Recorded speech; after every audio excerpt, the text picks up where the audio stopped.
Կնակ և պարոնայք, լրանում է 2008 թվականի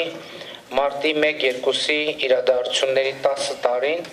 և ելքխմբակցությունը Հայաստանի Հանրապետության ազգային ժողովին առաջարկում է այդ կապակցությամբ ընդունել հետևյալ հայտարարությունը։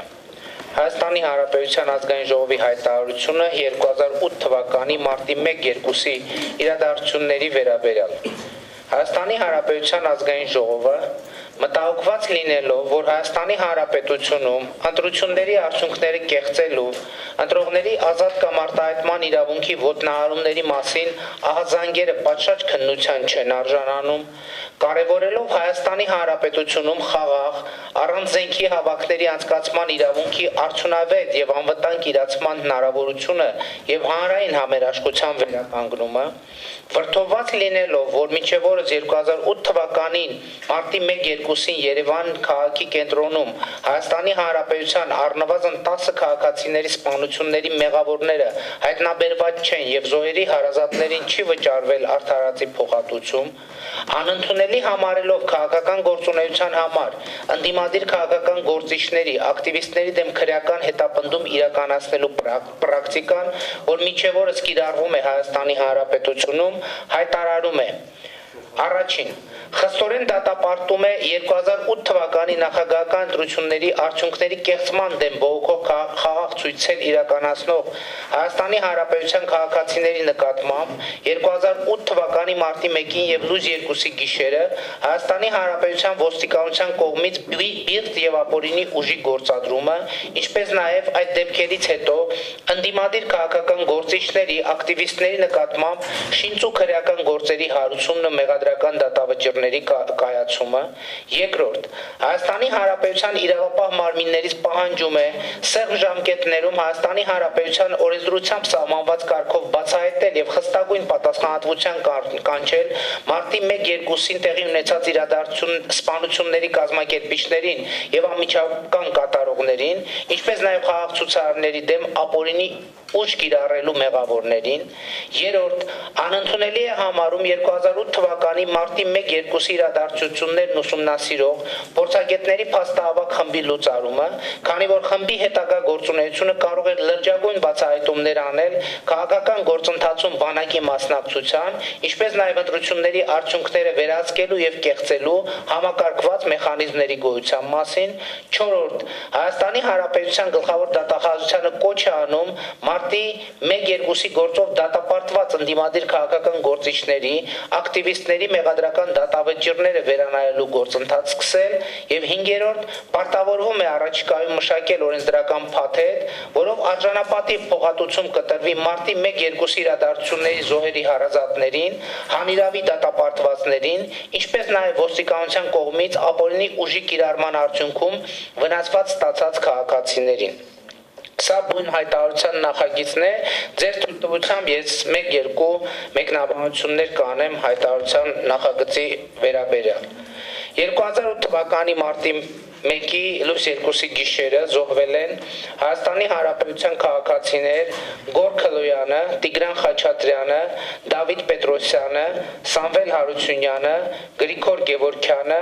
Արմեն Ֆարմանյանը, Տիգրան Աբգարյանը, Հովանես Հովանիսյանը, Համլետ Թադևոսյանը, Զաքար Հովանիսյանը։ Մինչև հիմա մահվան հանգամանքները կամ սպանությունները բացահայտված չեն, սպանությունների արդյունքում զոհված քաղաքացիների հարազատների փոխհատուցում չի տրվել։ Ես ուզում եմ այս համատեքստում անդրադառնալ մի խնդրի։ Ուրեմն դեռևս 2003 թվականին Հայաստանի Հանրապետությունը ստորագրել է բռնությամբ կատարված հանցագործությունների զոհերին փոխհատուցելու մասին եվրոպական կոնվենցիան, որը արդեն ըստ էության 16 տարի Հայաստանի Հանրապետության ազգային ժողովում վավերացմանն է սպասվում, բայց այդպես էլ չի վավերացվել։ Նախորդ գումարման ազգային ժողովում այս հարցը բազմիցս քննարկվել է, բայց այդպես էլ փաստաթուղթը վավերացման չի հասել։ Ինչ վերաբերվում է սպանությունների փաստերին, ուզում եմ արձանագրել հետևյալը, որ Հայաստանի Հանրապետության իրավապահ մարմինները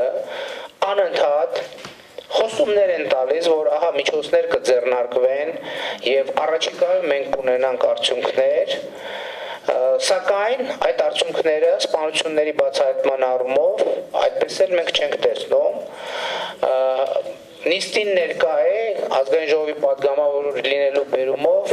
Հայաստանի Հանրապետության պաշտոնաթող գլխավոր դատախազ Գևորգ Կոստանյանը, ով նույնպես իր պաշտոնավարման ընթացքում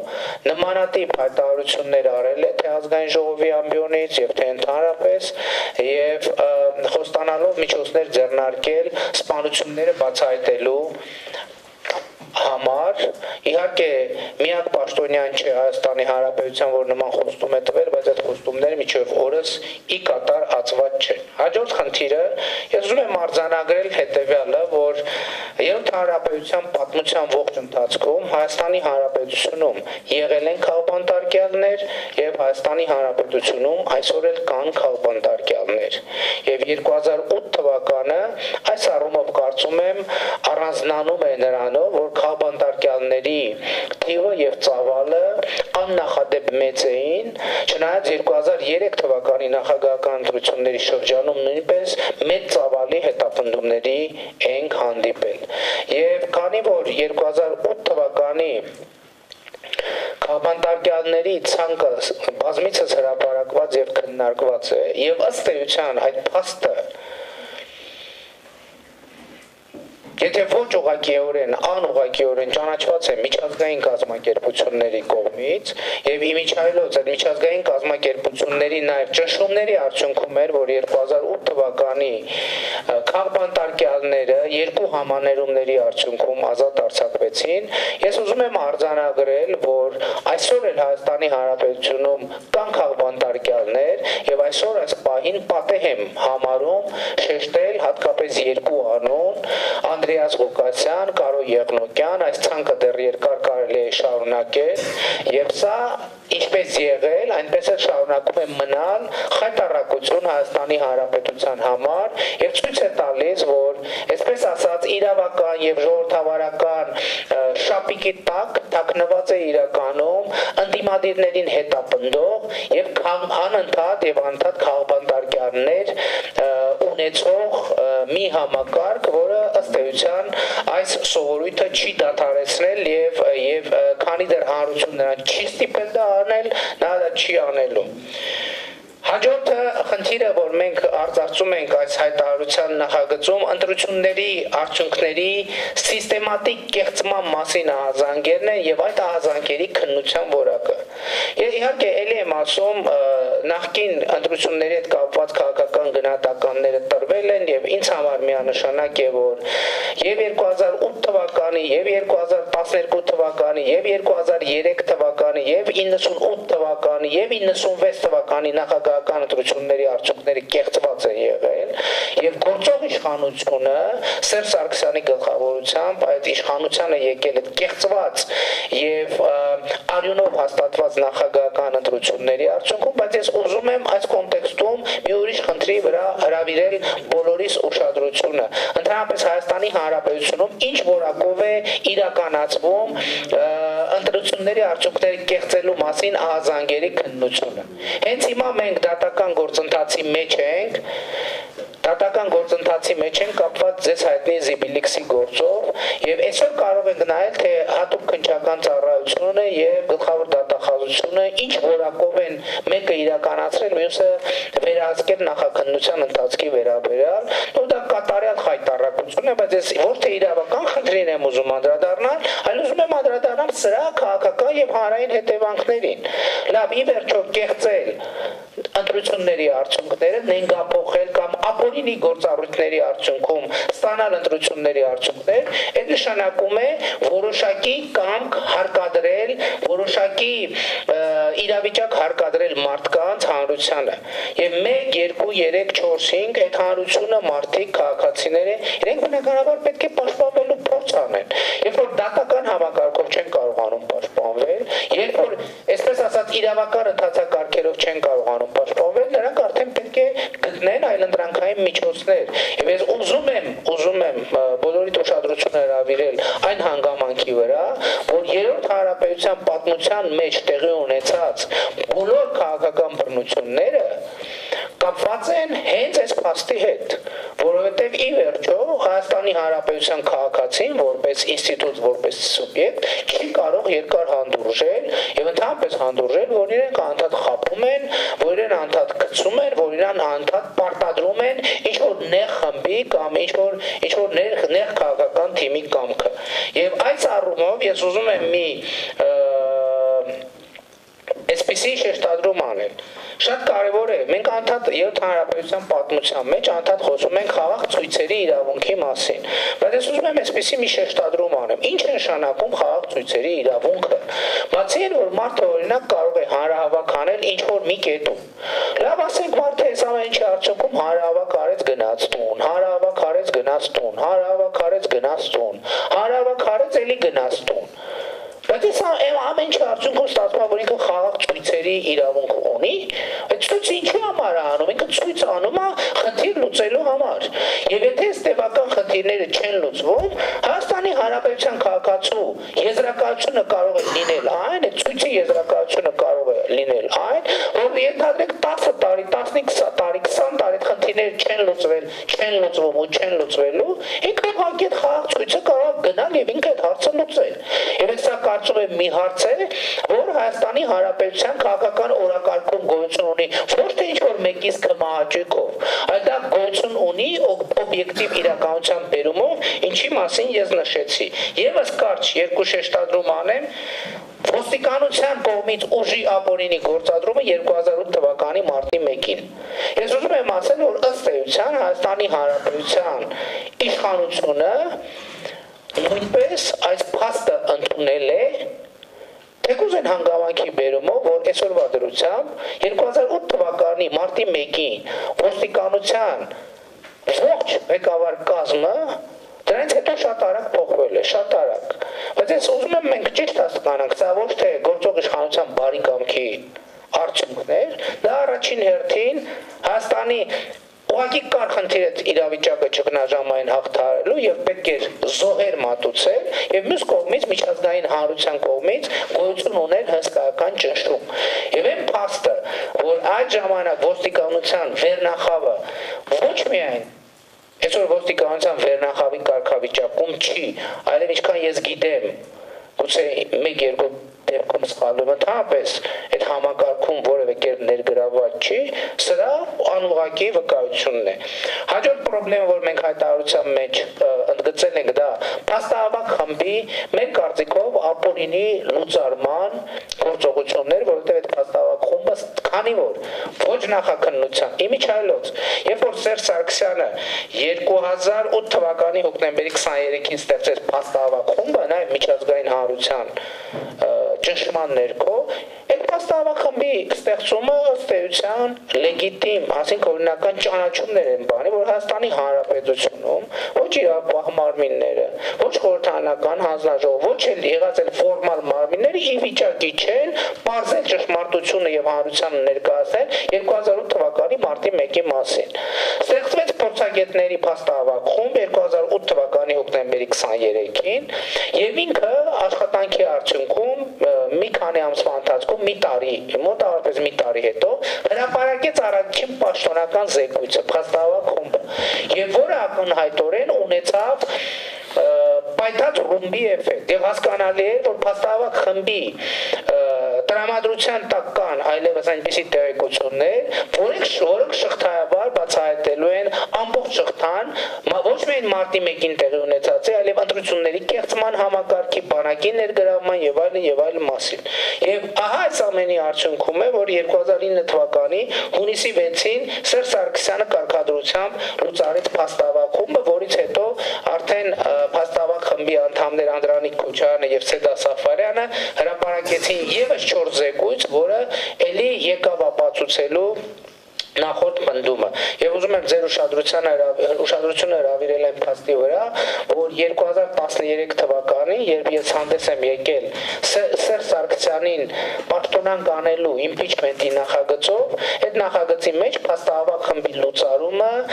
պաշտոնանկությունը հիմնավորող թեզերից մեկն էր։ Այսքանը մեկնաբանությունների մասով հայտարարության ես ուզում եմ առաջարկել, որպեսզի պետական եւ իրավական հարցերի եւ մարդու իրավունքների պաշտպանության հանձնաժողովը կողմ քվեարկի նախագծին եւ հարցը ընդգրկվի լիագումար նիստերի օրակարգ եւ սա ոչ միայն իրավական խնդիր է, այլև քաղաքական խնդիր է։ Մենք պետք է հասկանանք, որ նախկինում կուտակված խնդիրները, քանի դեռ չեն լուծվել, դրանք առաջիկայում բերելու են նոր խնդիրներ եւ պետք է հասկանալ, որ այդ խնդիրները իրենց լուծումը պետք է ստանան ոչ թե ինչ-որ խմբի շահերի համար, այլ որպեսզի Հայաստանի Հանրապետությունը մենք զերծ պահենք հետագա ցնցումներից եւ կատակլիզմներից։ Շնորհակալություն։ Ես վստահեցնում եմ, որ շատ սպառիչ եւ ամբողջական իմ ելույթում կանդրադառնամ։ Հիմա ես ավելի շատ կկենտրոնանամ հայտարարության տեքստին եւ հայտարարության 5 առանձին կետերին, որպեսզի մենք հստակեցնենք դրանց անհրաժեշտությունը։ Քաղաքական եւ այլ գնահատականներին պարոն Փաշինյան կանդրադառնամ հաջորդիվ։ Հիմա սկսեմ վերջի կետից։ 5-րդ կետ պարտավորվում է առաջիկայում մշակել օրենսդրական փաթեթ, որով արժանապատիվ փոխհատուցում կտրվի մարտի 1-2 իրադարձությունների զոհերի հարազատներին, հանիրավի դատապարտումների եւ այլնի հետ կապված։ Արդյոք սրա այս կետի անհրաժեշտությունը կա, նկատի ունենալով, որ դեռևս 2014 թվականի, եթե չեմ սխալվում, սահմանադրական դատանի որոշում ընդունվեց, դրան նախորդող մենք հենց եվրոպական դատանի որոշումների հիման վրա ես որպես կառավարության լիազոր ներկայացուցիչ միջնորդություն եմ ներկայացրել եւ այնուամենայնիվ ընդունվեց օրենք, որով փոխհատուցում էր տրամադրվում կոնվենցիոն իրավունքների խախտման համար ցանկացած անձի փոխհատուցման իրավունքը երաշխավորելու համար։ Այսինքն, ցանկացած անձ, ում իրավունքը խախտվել է կոնվենցիայով երաշխավորված 2-րդ, 3-րդ, 5-րդ, 6-րդ, 10-րդ, 11-րդ հոդվածներով, ընդ որում այս բոլոր դեպքերը, այդ թվում սպանված կամ զոհված տղաների մասին է խոսքը, իրենց ենթադրյալ 2-րդ հոդվածով սահմանված իրավունքը, այսինքն կյանքի իրավունքը խախտվել է ըստ ձեր հայտարարության, հա։ Հետևաբար իրենք արդեն այդ օրենքի ուժի մեջ մտնելու պահից, հենց այդ պահից մինչև այսօր իրավունք ունեին դիմելու իրենց այդ խախտված իրավունքների դիմաց փոխհատուցում ստանալու համար։ Այսինքն 5-րդ կետը փաստացիորեն եւ իրավականորեն դեռևս ուղղակի հիմա կշփոթեմ 15 թե 14 թիվներ հիմա ժամկետներ չեմ հիշում, արդեն կա։ Այսինքն այդ հնարավորությունը մարտի 1-ի զոհերի հարազատները ունեցել են եւ հիմա էլ ունեն։ Ինչ իմաստ ունի, մենք հայտարարությամբ հանդես գանք, հետո արդեն պարտավորվենք օրենսդրական փաթեթ նախապատրաստել։ Ես մի sense հերթականությամբ հարցեր անեմ, ոչ թե ամբողջական։ Լսում եմ։ Պատասխանեք, հետո շնորհակալ եմ շատ հարցի համար, պարոն Կոստանյան, որովհետև իրականում շատ կարևոր հարց եք բարձրացնում։ Տեսեք, դուք ասցիք շատ կարևոր շեշտադրում արիք, ասցիք կոնվենցիոն խախտումների դեպքում պատրաստ են կարող են զոհերի հարազատները փոխհատուցում ստանալ։ Իսկ ովքեր են մարտի 1-ի զոհերը ըստ այս պահին մեր ունեցած քրեադատավարական փաստաթղթերի կամ նախաքննության նյութերի։ Մարտի 1-ի զոհերը նախաքննության նյութերում ներկայացվում են առնվազն որպես զանգվածային անկարգությունների մասնակիցներ, զանգվածային անկարգությունների աջակիցներ, նրանցից ոմանք ներկայացնում են որպես հարբած վիճակում դեպքի վայրում գտնված քաղաքացիներ եւ այլն եւ այսպես շարունակ։ Այսօրվա դրությամբ Հայաստանի Հանրապետության ըստ էության պաշտոնական դիրքորոշումը, որը մենք կարող ենք դուրս բերել նախաքննության նյութերից, հատուկ քննչական ծառայության հրապարակած տեղեկություններից եւ ընդհանրապես պաշտոնական դիրքորոշումներից, Հայաստանի Հանրապետությունը դեռևս այս առումով հստակ դիրքորոշում դատական համակարգը դիրքորոշում չի ֆիքսել, որ սխալ են արել, որ այդ մարդկանց սպանել են։ Այսօրվա դրությամբ մենք ինչ ունենք։ Մենք ունենք ոստիկանության 4 ենթասպաների որպես մեղադրյալ ներգրավված Լևոն Հակոբյան, Ավետիք Աթաբեկյան, Մկրտիչ Ղարիբյան եւ Վարդան Սահակյան, որոնք չերեմուխա 7 կիրառած ոստիկաններն են եւ իրենք տարիներով մեղադրյալ են։ Այս գործը հանգուցալուծում չի ստանում։ Այսինքն մենք չգիտենք Հայաստանի Հանրապետությունը, Հայաստանի Հանրապետության դատական համակարգը չի ասում, որ լավ է մարդկանց ճիշտ են արել, թե սպանել են, որ սպանել են, թե սխալ են արել։ Որովհետև Հայաստանի Հանրապետություն տվեք ես պատասխանեմ հարցին, որովհետև Հայաստանի Հանրապետությունում ինչ կա, որ դուք Հայաստանի Հանրապետությունում ազգային ժողովում էլ օրենքներում էլ ասում են, իսկ ինչ կա, ոստիկանություն կարող մարդ սպանի։ Եթե այդ քաղաքացին չգիտեմ ինչ անում եւ այլն։ Այսինքն Հայաստանի Հանրապետությունում ձեր ասած իրավունքների իրացման կոնտեքստ ընդհանրապես գոյություն չունի։ Սա առաջինը։ Երկրորդը, ես արդեն ասացի, որ Հայաստանի Հանրապետությունը դեռևս 2003 թվականին ստորագրել է բռնության զոհերի կոնվենցիա։ Ինչու ենք մենք հղում անում այս կոնվենցիային, որի միջազգային 2003 թվականից ուղարկվել ազգային ժողով բանանելու, վավերացնելու, որ չի վավերացվել։ Այս թղթերի տակ Ռոբերտ Քոչարյանի ստորագրությունն է, Վարդան Ոսկանյանի ստորագրությունն է, այսինքն ես ուզում եմ ֆիքսենք թե ինչ ժամանակներից։ Շնորհիպությունը շատ կարևոր շնորհիպություն ունի այստեղ։ Ասում եմ, թե մարդը բռնության զոհ է դարձել։ Էական չի, դու այս պահին կարողանում ես արդյունավետ նախաքննություն վարել, չես կարողանում արդյունավետ նախաքննություն վարել, պարզես ով է մեղավոր եւ այլն։ Դու այդ մարդու փողատուցի իրավահաջորդներին։ Հետո երբ որ կպարզես սպանության հեղինակն ով է, հետո իրեն քաղաքացիով եւ այլն, ասեն պետությունը իր հետ հաշիվները կմաքրի։ Եվ ըստ էության, այսօր այն ինչ որ դուք ասում եք, այսօրվա իրավական կոնտեքստը այդ իրացնելու հնարավորություն չի տալիս, հավանաբար եթե տրվեր, այդ հնարավորությունը կօգտագործվեր։ Նախ պարոն Փաշինյան, ես վստահում եմ կփոխեք միանշանակ։ Երկրորդը, պարոն Փաշինյան, ես ձեզ որ հարցերը տալիս եմ, ձեր պատասխանները շատ տարածական են։ Ուղղակի ես զուտ ռեգլամենտով պայմանավորված եմ, դրա համար հստակ հարց եմ տալի, հստակ պատասխան ստանամ, հետո մենք ելույթներ կունենանք։ Ինչի եմ ես ասում, որովհետև երբ որ դուք ամեն հարցին շատ տարածական քաղաքական նկատառումներից ես չեմ, ոնց ասեմ, ես չեմ քննադատում, ես առաջարկում եմ այս գործելավոճը, հա։ Երբ որ դուք դեռ լայն քննարկում եք, գալիս եք ոստիկանի գործողություններով եւ այլն, մի հատ էլեմենտար հարց եմ տվել։ Դրա իմ հարցի պատասխանը դրա մեջ կորում է։ Ձեր հարցի պատասխանն է այո, ես կարծում եմ, որ նման կետի կարիք կա։ Շատ այս սպառիչ պատասխանն էր, որը ես ինձ գոհացրեց։ Հիմա հաջորդ հարցին, հետո արդեն ես ձեր պատասխանների վերաբերյալ իմ դիրքորոշումը կհայտնեմ, պարոն Փաշինյան։ Հաջորդ հարցը։ Անընդունելի է համարվում փորձագետների փաստավակ խմբի լուծարումը։ Հիշեցնեմ ու հարցը տամ։ Այդ ժամանակ գործում էր ազգային ժողովի ժամանակավոր հանձնաժողով եւ ժամանակավոր հանձնաժողովի գործունեությունը ապահովելու նպատակով ես դա մեջբերում եմ անում նաեւ նախագահի հրամանագրից ստեղծվեց անկախ փորձագիտական խումբ։ Ես մեջբերում եմ անում, որ հանձնաժողովի, այսինքն պարլամենտական ժամանակավոր հանձնաժողովի գործունեության ապահովման նպատակով, որպեսզի համապատասխան փաստեր հավաքեն այդ հանձնաժողովի համար եզրակացություն անելու նկատառումներից ելնելով ստեղծվում է փաստավակ խումբ։ Հետևաբար փաստավակ խումբը ենթակա է լուծարման հանձնաժողովի եզրակացության պահից, որովհետև այդ փաստավակ խումբը ստեղծվել է այդ նպատակով։ Մենք հիմա ստեղծում ենք մի հատ փորձագիտական խումբ ազգային ժողովի կանոնակարգ օրենքով, որը մեզ կոնկրետ օրենքի հետ կապված կարա տա փորձագիտական եզրակացություն։ Այդ օրենքը, որ ընդունվեց, այդ խմբի իմաստու անհրաժեշտությունը չկա։ Նույն տրամաբանությունը գործում է նաև այս դեպքում։ Երկրի նախագահ 2008 թվականին իր հրամանագրով ստեղծում է փորձագիտական անկախ խումբ, դա էլ քաղաքական կամքի դրսևորման եղանակ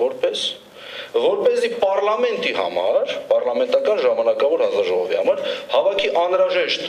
փաստաթղթեր, փաստեր եւ այլն, որ դրա հիման վրա պարլամենտական հանձնաժողովը տա եզրակացություն։ Երբ որ պարլամենտական ժամանակավոր հանձնաժողովը տալիս է եզրակացությունը, հետեւաբար այդ խումբը de facto de jure գործելու կամ լինելու անհրաժեշտություն ընդհանրապես չունի։ Հետևաբար հարց այսքանը վստահ եմ դուք գիտեք։ Իմաստը ո՞րն է դա մտցնեք այս հայտարարության մեջ։ Շնորհակալություն հարցի համար։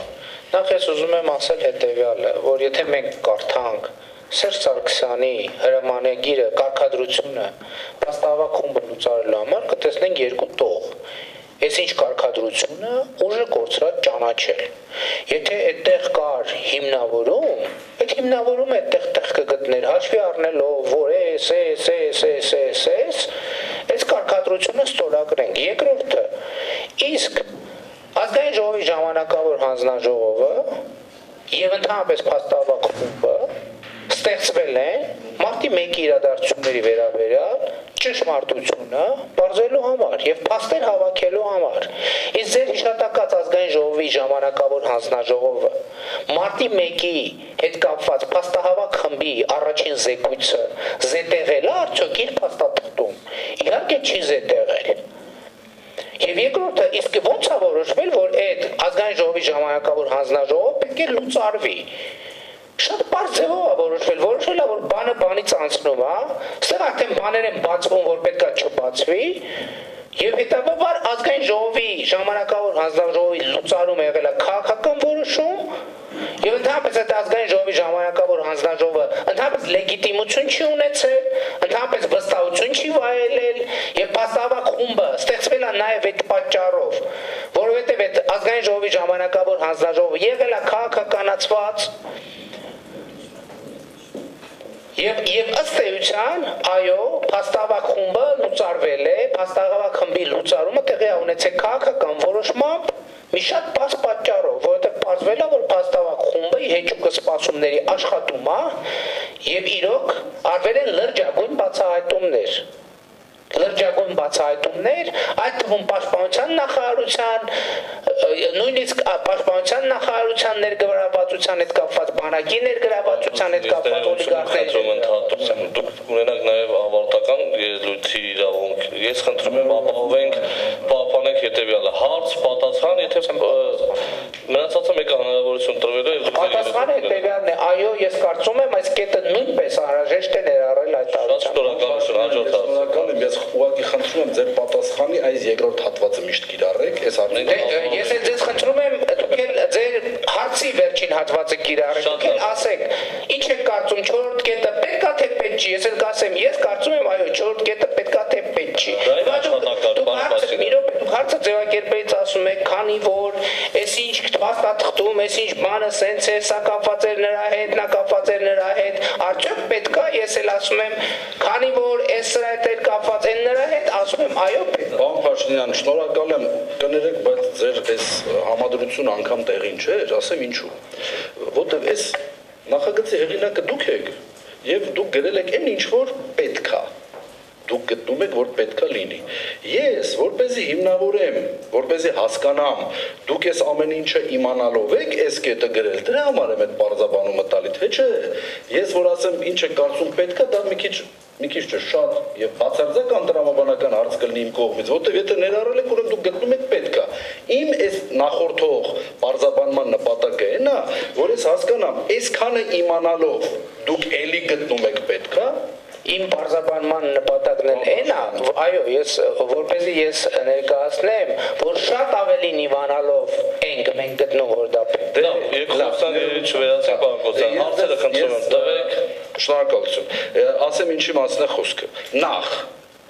ժամանակավոր հանձնաժողովը չի լուծարվել։ Ժամանակավոր հանձնաժողովը ստեղծվել ազգային ժողովի որոշմամբ, կոնկրետ ժամկետով զեկույցելն են բայց, այսինքն լուծարում տենց գործընթաց չի եղել, պարոն Փաշինյան։ Երկրորդը, փաստահավաք, ասում եք փաստահավաք առաքելության ներողություն, փաստահավաք խմբի ստեղծման ներողություն, փաստահավաք խմբի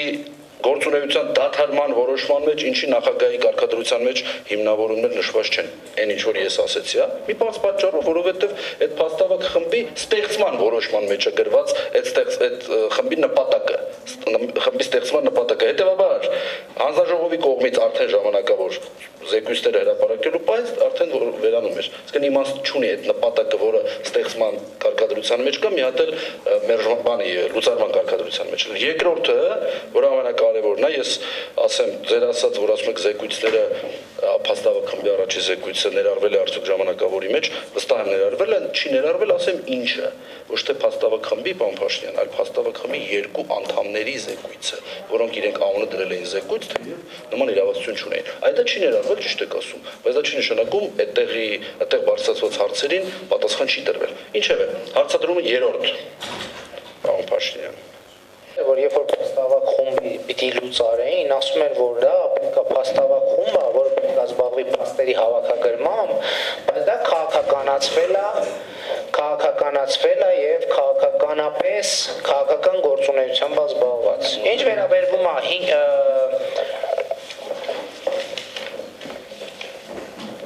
չորրորդ կետը։ Ինչ վերաբերվում է 4 կետին, սա հստակ մեր քաղաքական դիրքորոշումն է եւ մենք կարծում ենք այո, որ եթե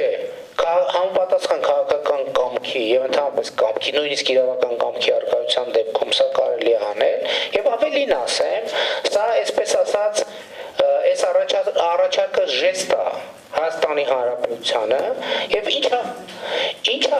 սրա տակ թաքնված է հետեւյալը, ժողովուրդ ջան, այս բոլոր գործերը գնալու են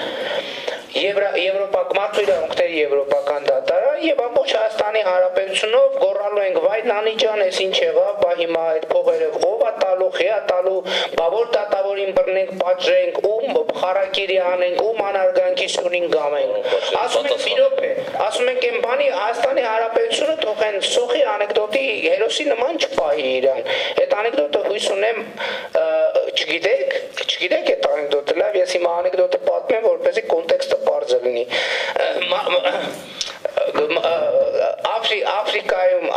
Աֆրիկայում մարտակերները ինչ որ մեկին բռնում են, ասում են երեք պայման մի րոպե խնդրում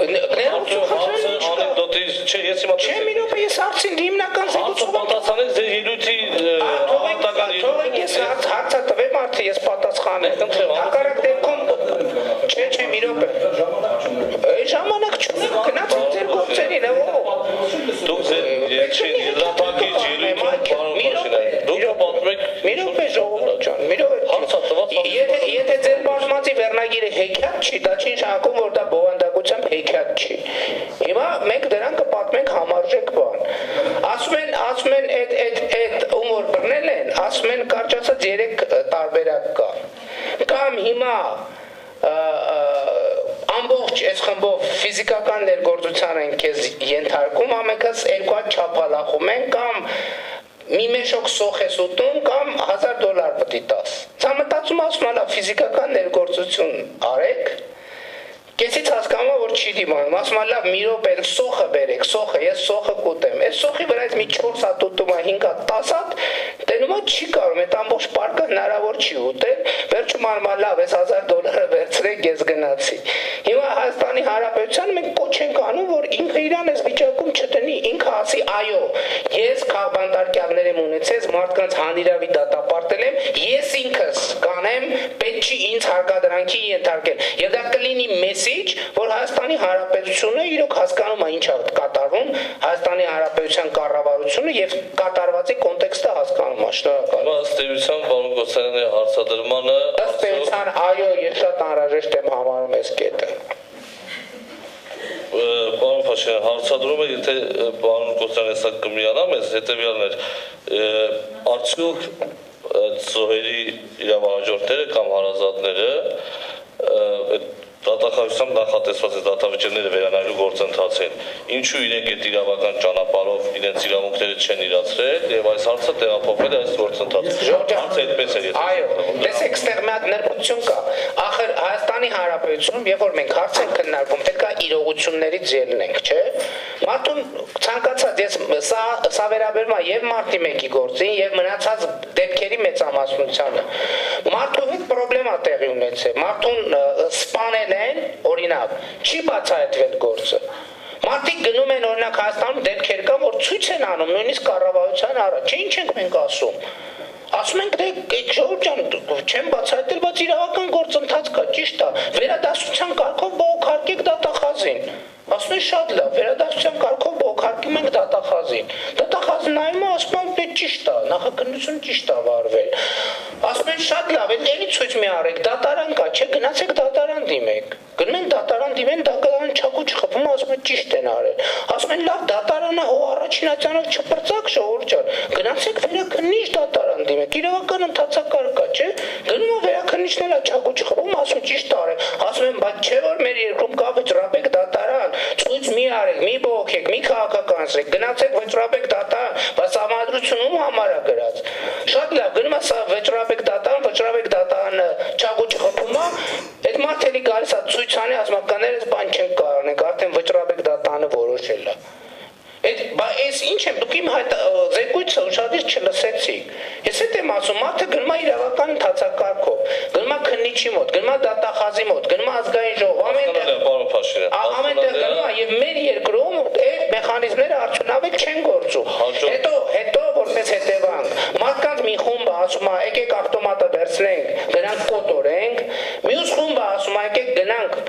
չգիտեմ, նստած ցույց անենք, մյուս խումբը ասում է գնանք ուղակի ցույց անենք, երրորդ խումբը ասում է երթանենք, չորրորդ խումբն է ասում է օրինակ գնանք ազգային ժողովի շենքը վերցնենք մեր հսկողության տակ, որ դադարեն մեզ ձեռ առնելու։ Ես էլ եմ փորձում հաջորդ հարցադրողը նախ ինչ չի դուրս եկա, որովհետև այս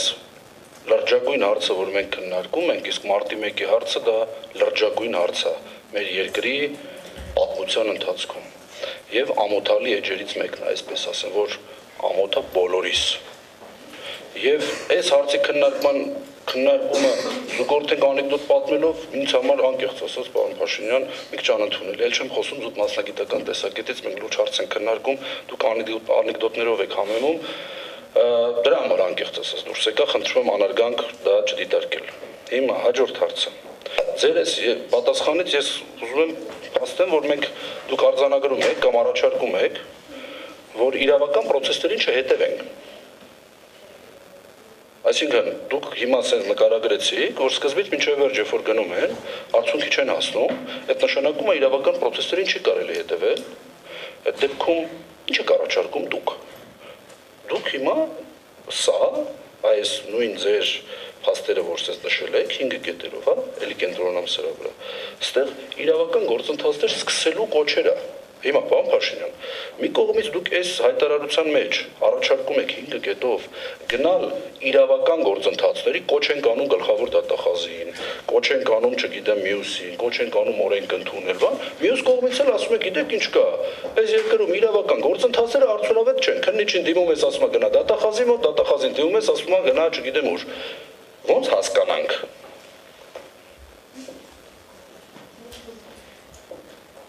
Ինչպես կմեկնաբանեք այդ հարցը, պարոն Փաշինյան։ Ասածը քիչ է։ Այդ թարգմանության ուրիշ տարբերակներ կան, թե չկա։ Ես ուզում եմ անդրադառնամ, պարոն Կոստանյան, ես մարտի 1-ի գործով դատապարտվել եմ 7 տարվա ազատազրկման եւ անկեղծ ասած այդ շեշտադրումը շատ ազգում, որ մարտի 1-ը մեր բոլորի ամոթն է։ Ես ուզում եմ ասեմ, որ ես ինքս որպես 7 տարի ազատազրկման դատապարտված անձ մարտի 1-ի համար ամաչելու ոչ մի բան չունեմ։ Մարտի 1-ը իմ ամոթը չի, մարտի 1-ը ձեր ամոթն է եւ ես ասում եմ ոչ, չգիտեմ ազնապես ձեր ներգրավվածությունը ինչ է, բայց որպես խորհրդանական մեծամասնության եւ իշխանության ներկայացուցիչ։ Երկրորդը անեկդոտը ես ոչ թե պատմում էի մարտի 1-ի կամ նրա զոհերի մասին, անեկդոտը պատմում էի Հայաստանի Հանրապետության կամ ավելի ճիշտ այն իրավիճակի մասին, որտեղ Հայաստանի Հանրապետությունը ընկնում է անդադի մարդու իրավունքների եվրոպական դատարանի որոշումների վճիռների արդյունքում։ Եվ դա մենք բոլորս ամեն օր ենք տեսնում, մարտի 1-ի գործով, մյուս գործով, տարբեր գործերով, կամ բանտարկյալների գործերով։ Հեսա կսկսեն, հիմա Ալեքսանդր Արզումանյանի գործով սկսեց, հեսա շարքով սեն ծլլաշար գալու են այդ գործերը։ Հիմա էությանը ձեր հարցի։ Եթե դուք հիմնավորման մեջ ինչ ենք գրել։ Մենք գրել ենք, որ Սույն հայտարարության ընդունման նպատակն է արտահայտել Հայաստանի Հանրապետության ազգային ժողովի քաղաքական գնահատականը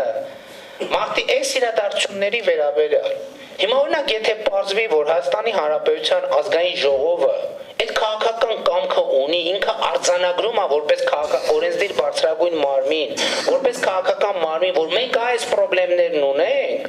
այդ դեպքում քաղաքացիներին կարող ենք ասել, գիտեք ինչ քաղաքացիներ ջան, ոնց որ թե երկրում ինչ որ մի բան տեղից շարժվում է, այս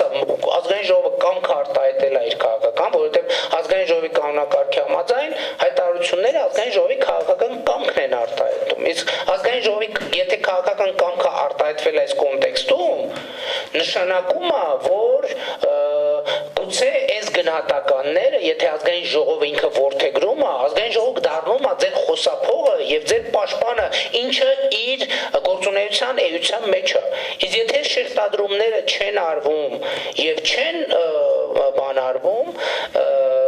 քաղաքական գնահատականի չեն արժանանում, նշանակում է այդ շեշտադրումները մնում են օդում կախված եւ բաց հրավեր է, իսկ ով է, որ քաղաքացիներն են, որ պատրաստ է ստանձնել այս խնդիրների լուծումը կամ բարձրաձայնումը կամ այդ լուծման կոնկրետ լուծումներ տալու հարցը։ Սա է նպատակը, պարոն Կոստանյան։ Καλություն, նախ արձանագրենք, որ իրավական գործընթացներին հաջորդ հետևելու ձեր առաջարկը այս բանում հայտարարության տեքստում ըստ էության իմաստազուրկ է դառնում, հենց ձեր ասած խոսքից ելնելով, պարոն Փաշինյան, որովհետև դուք գտնում եք, որ այդ իրավական գործընթացները արդյունավետ չեն, եւ բ, որը շատ կարևոր է, իհարկե, ազգային ժողովի հայտարարությունը դա քաղաքական ուղերձ է, բայց այդ քաղաքական ուղերձը պետք է ունենա հիմք եւ հենք։ Չի կարող ուղղակի քաղաքական ուղերձ լինել։ Հիմա դուք մի կողմից ասում եք եկեք քաղաքական ուղերձ տանք, որ դատախազ գնա բոլոր գործերը վերաբացի,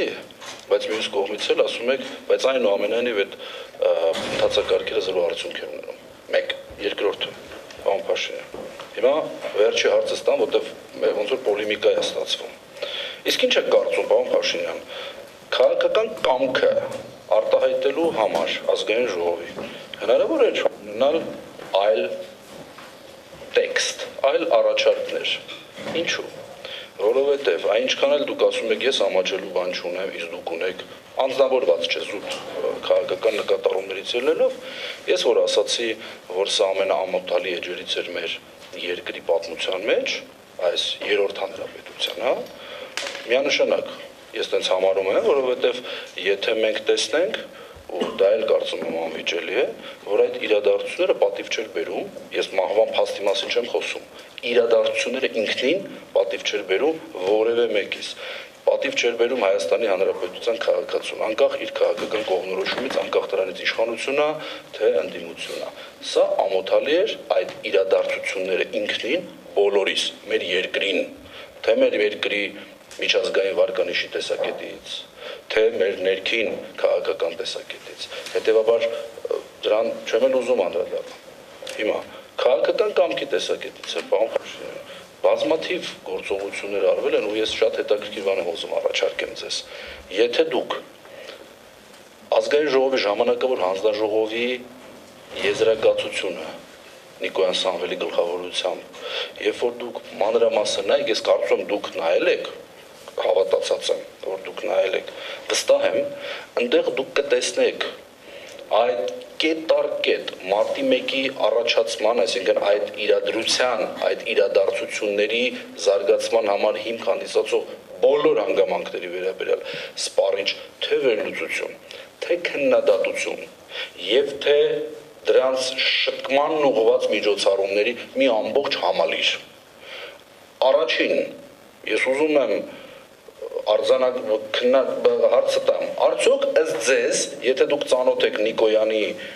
նախագահությամբ ժամանակավոր հանձնաժողովի զեկույցին, ըստ ձեզ կա ինչ-որ մի հանգամանք, որը ըստ ձեզ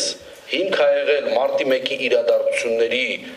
առաջացման կամ զարգացման համար, բայց տեղ չի գտել Նիկոյանի զեկույցի մեջ, լավ, սենց հարցը տամ։ Կա տես բան ըստ ձեզ թե ոչ։ Եվ որոնք են դրանք խնդրում եմ սպառիչ թվարկեք, եթե այս պահին հնարավոր է, բայց կարճ։ Տեսեք, ես շեշտադրումներին հերթով անդրադառնամ։ Տեսեք, դուք ասում եք մի կողմից, ես ասում եմ, որ իրավական ընթացակարգերը արդյունավետ չեն, մյուս կողմից այսպիսի տեքստ եմ առաջարկում։ Հենց այս տեքստը եւ նման տեքստերը կարող են սահման դառնալ։ Այո, իմ կանխավարկածը եւ նաեւ այսօրվա փորձը ինձ հիմք է տալիս ասելու եւ Հայաստանի բազմաթիվ քաղաքացիների, որ իրավական ընթացակարգերը արդյունավետ չեն, բայց ուրիշ բան է, որ դա ես եմ արձանագրում որպես ընդդիմադիր քաղաքական գործիչ կամ ընդդիմադիր խմբակցություն արձանագրում եւ ուրիշ բանը, երբ որ ազգային ժողովն է արձանագրում, դրա քաղաքական հետևանքները բոլորովին ուրիշ են։ Երկրորդը, տեսեք, երբ որ դուք ասում եք պատիվ չի բերում ոչ մեկին քաղաքացիների, ես ձեր գնահատականի հետ չեմ կարող համաձայնվել, որովհետև մարտի 1-ին նախորդած համաժողովրդական շարժումը կարծում եմ պատիվ է բերում դրան մասնակցած ցանկացած քաղաքացու, որովհետև մարտի 1-ի իրադարձություններին նախորդած եւ մարտի 1-ի օրը տեղի ունեցած իրադարձությունները ամենակարևորը ինձ համար նրանով, որ Հայաստանի Հանրապետության քաղաքացին հստակ ազդարարեց, որ ինքը ուղղակի այստեղ եւ այնտեղ քշվող եւ ապօրինությունը հանդուրժող մարմին չէ եւ ինքը կարող է եւ պատրաստ է իր իրավունքների համար կանգնել եւ պայքարել։ Եվ կարծում եմ, որ այդ պայքարը անկախ հետագա արդյունքների լինելուց կամ չլինելուց պատիվ է բերում Հայաստանի Հանրապետության յուրաքանչյուր քաղաքացի։ Այսինքն ես կարծում եմ յուրաքանչյուր քաղաքացի կարող է դրանով հպարտանալ։ Ինչ վերաբերում է եղել, եւ ասում եք, որ այնտեղ նշված էին պատճառները եւ նշված էին, թե ինչա պետք անել այդ պատճառները վերացնելու համար։ Եթե այդ պատճառները ֆիքսված եւ վերացված լինեին, մենք այսօր այս հարցերը չէինք քննարկի, ընդ որում անկախ քաղաքական բանից, գնահատականից։ Եկեք տեսեք մենք ինչ ենք ասում։ Մտահոգված լինելով, որ առաջի կետը ընտրությունների ահազանգերը կեղծման ահազանգերը պատշաճ քննության չեն արժանանում։ Արժանանում են Հայաստանի Հանրապետությունում պատշաճ քննության, թե ոչ, իհարկե ոչ։ Երկրորդը առանց զենքի հավաքների անցկացման արդյունավետ եւ անվտանգ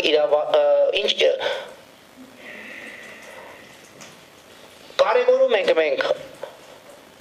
հավաքների անցկացման արդյունավետ իրավունքը։ Այսօր Հայաստանի Հանրապետությունում հավաքների անցկացման արդյունավետ իրավունք կա իրացված։ Ես կարծում եմ, որ չկա։ Մենք չունենք ցավոք սրտի Հայաստանի Հանրապետությունում հավաքների անցկացման գլոբալ առումով արդյունավետ իրացման շատ կոնկրետ օրինակ։ Ինչը նկատի ունեմ։ Ես իմ բացման խոսքում ասեցի, ասենք մարդիկ հավաքվեցին, ցույց արեցին 1000 կամ 5000 կամ 10000 կամ 100000 մարդ։ Իմ կարծիքով արդյունավետ իրացում քաղաքական գնահատականին չեն կարող արժանացնել այնքան ժամանակ, քանի դեռ տեղի չի ունեցել բարձրացվող հարցի լուծում։ Սա իմ քաղաքական գնահատականն է։ Հաջորդը մարտի 1-2-ի սպանությունները բացահայտվել են, թե չեն բացահայտվել։ Չեն բացահայտվել։ Մարտի 1-ի զոհերի հարազատներին փոխհատուցում վճարվել է, չեն վճարվել։ Հայաստանի Հանրապետությունում քաղաքապետարներ կան, թե չկան, կան։ Եղել են, թե չեն եղել, եղել են։ Եվ այս առումով հենց այս տեքստը հենց այդ հարցի ուղիղ պատասխանն է։ Այսինքն, եթե ձեր ասած իրականություն լիներ, այս նման հայտարարության կարիք չէր լինի։ Անկալություն էլի հարց տամ այդ դեպքում, որտեղ դուք այնց շատ հետաքրքիր բան ասացիք, ընդ որում ես դա շատ անկեղծ ասեմ։ Եթե այս բանը ասեր մասնագիտությամբ իրավաբան, ես այդ մարդուն էլի որպես մասնագետ երբեք չէի հարգի։ Նկատի ունելով, որ դուք մասնագիտությամբ իրավաբան չեք, այսա դուք ձեր խմբակցություն ունեք լուրջ իրավաբաններ, պարոն Փաշինյան, հարգելի պարոն Փաշինյան։ ցույցերի իրավունքի իրացման արդյունավետությունը չի կարող որոշվել ցույցի ընթացքում բարձրացված հարցի լուծման փաստով։ Չի կարող այդպես բան լինի։ Դա չեմ կարող ճիշտ անվանումով բնութագրեմ դա ինչ կարա դիտվի։ Չի կարող այդպես բան լինել, հետեւաբար ես խնդրում եմ գոնե իրավական հարցերի մասին երբ որ մենք քննարկում ենք, ասենց լուրջ հարցերի հետ կապված, եկեք նախորդ մի հատ գոնե իրավաբանների հետ քննարկենք։ Ասեմ ինչու։ Ձեր խմբակցությունում եւ պարոն Մարուկյանը եւ պարոն Զեյնալյանը շատ անկեղծ եմ ասում, լուրջ իրավաբաններ են, լրջագույն տղերք են։ Իրանք վստահ եմ, որ եթե իրանց հետ քննարկեիք, իրանք ձեզ անպայման խնդրեին, որ դուք նման հայտարարություն չանեք։ Հիմա ես այս ամբողջ ինչի համար ասացի։ Պարոն Փաշինյան, ձեր մտահոգությունը ես հասկանում եմ, քաղաքական մտահոգությունը, բայց իմ ասածը նա է այս ամբողջ հարցադրումների արդյունքում, որ այս տեքստը, այս կետերը, որոնք դուք գրել եք ի փաթաթում են ձեր մտահոգությունների, արդյունավետ չի, այսա արդյունավետ չի, այսինքն ընդունելով, ողջունելով ձեր մտահոգությունը եւ մտահոգվածության աստիճանը այս հարցի շուրջ, կիսելով դրանք այնուամենայնիվ գտնում եմ, որ այս կետերը ուղղված չեն ձեր մտահոգությունը փարատելուն, ընդհանրապես ուղղված չեն։ Ասեմ ավելին, հիմա նաև հարց կտամ սրա հետ կապված։ Տեսեք, դուք ասում եք ընտրություններ։ Պարոն Փաշինյան, ես Նիկոյան Սամվելի պատկերավոր ասելու համար հանձնաժողովի եզրակացությանը նման գնահատական չէի տա մոռացված լինելու, որովհետև ես ձեզ վստահեցնում եմ եւ պատրաստ եմ այս հարցով եւս երբ ուզեք, որտեղ ուզեք լրացուցիչ քննարկում անենք, այդ թվում հրապարակային։ Այդ հանձնաժողովի մեջ եզրակացության մեջ կետ առ կետ նշված են բոլոր այն պատճառները եւ հիմքերը, որոնք հիմք են հանդիսացել մարտի 1-ի իրադարձություններ սկսվելուն, զարգանալուն եւ ընթացքին ու ավարտին։ Այսինքն բոլոր, բայց մենք միանշանակ կարող ենք չէ՞ փաստել, ես կարծում գոնե այստեղ անվիճելի է, որ միայն ընտրությունները չէին կամ ընտրությունների արդյունքներով դժգոհ լինելու հանգամանքը չէր հիմք հանդիսացել մարտի 1-ի իրադարձության համար։ Դա վստահաբար դիտվել է որպես առիթ, բայց մեր ժողովրդի, մեր պետության պատմության մեջ մենք տարբեր ընտրություններ ենք ունեցել, որևէ ընտրության արդյունքում մարտի 1 չէր եղել։ Հետևաբար միայն ընտրությունը չի կամ ընտրության արդյունքներում դժգոհություն ունենալը չի մարտի 1-ի պատճառը։ Դա իր հիմքում ուներ եւ սոցիալական, եւ տնտեսական, եւ բարոյահոգեբանական եւ բազմաթիվ այլ գործոններ, որովհետեւ եթե դուք մենակ ընտրությունների հետ կապեք, պարոն Փաշինյան, այստեղ եւս ես ձեր հետ ընդհանրապես չեմ համաձայնվի, որովհետեւ այդ նույն կոնտեքստից վերցնելով մեր երկրի պատմության մեջ չի եղել այնպիսի մի ընտրություն, որ բոլորը ասեն վայ գոհենք։ Ու դա երևի թե որևէ աշխարհի որևէ երկրի պատմության մեջ չկա այդպես ընտրություն։ Այսինքն միշտ կա ընտրության արդյունքներով չբավարարված կամ համաձայնություն չտված քաղաքական ուժ, որը կարող էր այո նման հետևանքի բերել։ Բայց քանի որ այս բոլոր ընտրությունների արդյունքով երբևէ Փառք Աստծուն նման հետևանք չեն ունեցել, այսինքն մարտի 1-ի իրադարձություններ, ես խորը համոզմունք ունեմ, որ մարտի 1-ի իրադարձությունների առաջացման պատճառը եւ հիմքը ավելի խորն են, քան զուտ ընտրության արդյունքների դժգոհ լինելը, որովհետեւ դա միանշանակ առիթ է եւ ոչ թե պատճառ։ Հիմա այս կոնտեքստից ելնելով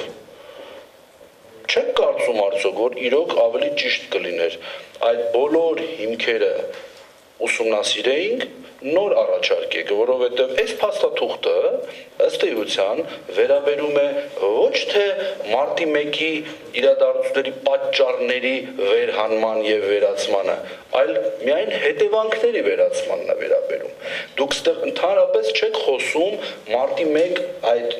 ասենց ասեմ, այդ իրադարձությունների առաջացման պատճառների եւ դրա հիմք հանդիսացող հանգամանքների վերացմանը, այլ դուք խոսում եք բացառապես հետևանքների վերացման անհրաժեշտության մասին, որին ես էլի համաձայն եմ,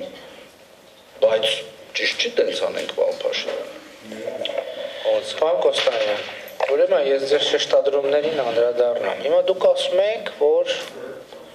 այս հայտարարության տեքստը ձեր առաջադրած նպատակին չի ծառայում։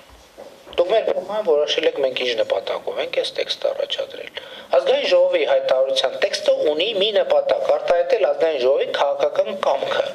եւ դրանով արդեն իր նպատակը իրագործված է։ Երկրորդը, դուք ժամանակ առ ժամանակ ասում եք, իրավաբանների հետ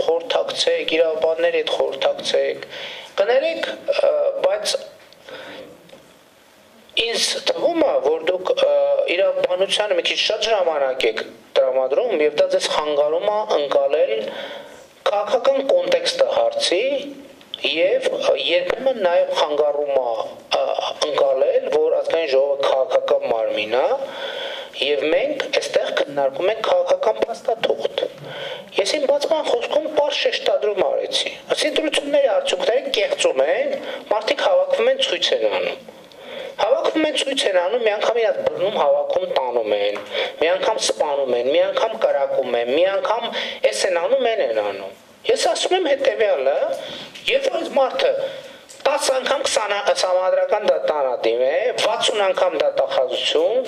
85 անգամ առաջին դատարան, 92 անգամ բողոքարկել է վերադասության կարգով, չգիտեմ հացադուլար է նստացույց արել եւ այլն, եւ իշխանությունը կառավարությունը շարունակում է իր հետ նույն ձևով վարվել, ես հիմա անկախ նրանից դուք որպես իրավաբան եւ իրավաբանների համաշխարհային գիլդիան ինչ ասում, ես հիմա հրճակում եմ Հայաստանի Հանրապետության քաղաքացու իրավունքը գնալ այդ իշխանության վզից բռնել եւ դուրս չպրտել ազգային ժողովի նախագահական եւ կառավարության շենքերից։ Հիմա դուք հետո գնացեք 10 տարի գիտահետազոտական ուսումնասիրություն կանեք, թե ես ինչ ասեցի եւ դա ինչքանով է համապատասխանում հռոմեական իրավունքի 4-րդ կետի 16-րդ ենթակետի։ Հաջորդը, ես չեմ հասկանում, ինչ եք դուք ասում։ Դուք ասում եք, որ ես կարծում եմ, դա ոչ թե ընտրությունների արդյունքների, ոչ միայն ընտրությունների արդյունքների հետ է կապված, այլ կապված է սոցիալական, տնտեսական, հոգեբանական, բարոյահոգեբանական բազմաթիվ ուրիշ գործոնների հետ։ Ես էլ ձեզ ասում եմ, էլի այդ նույն հանգամանքների բերումով այն ձեր ընկալումը, խանգարումը արձանագրել, որ ընտրությունները եւ սոցիալական, եւ քաղաքական, եւ հոգեբանական, եւ իրավական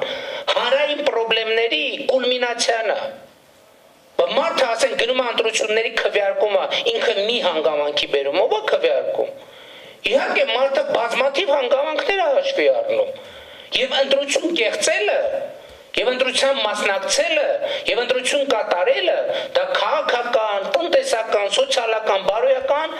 բան ունի, հարթություն ունի։ Եվ մենք բոլորս մեր ընտրությունը կատարում ենք կամ նույնիսկ ընտրություններին մարդիկ գնալուց հրաժարվում են հենց այդպիսի հանգամանքների բերումով։ Այս է ամբողջ խնդիրը։ Ասել, որ այո 2008 թվականի մարտի 1-ը կապված է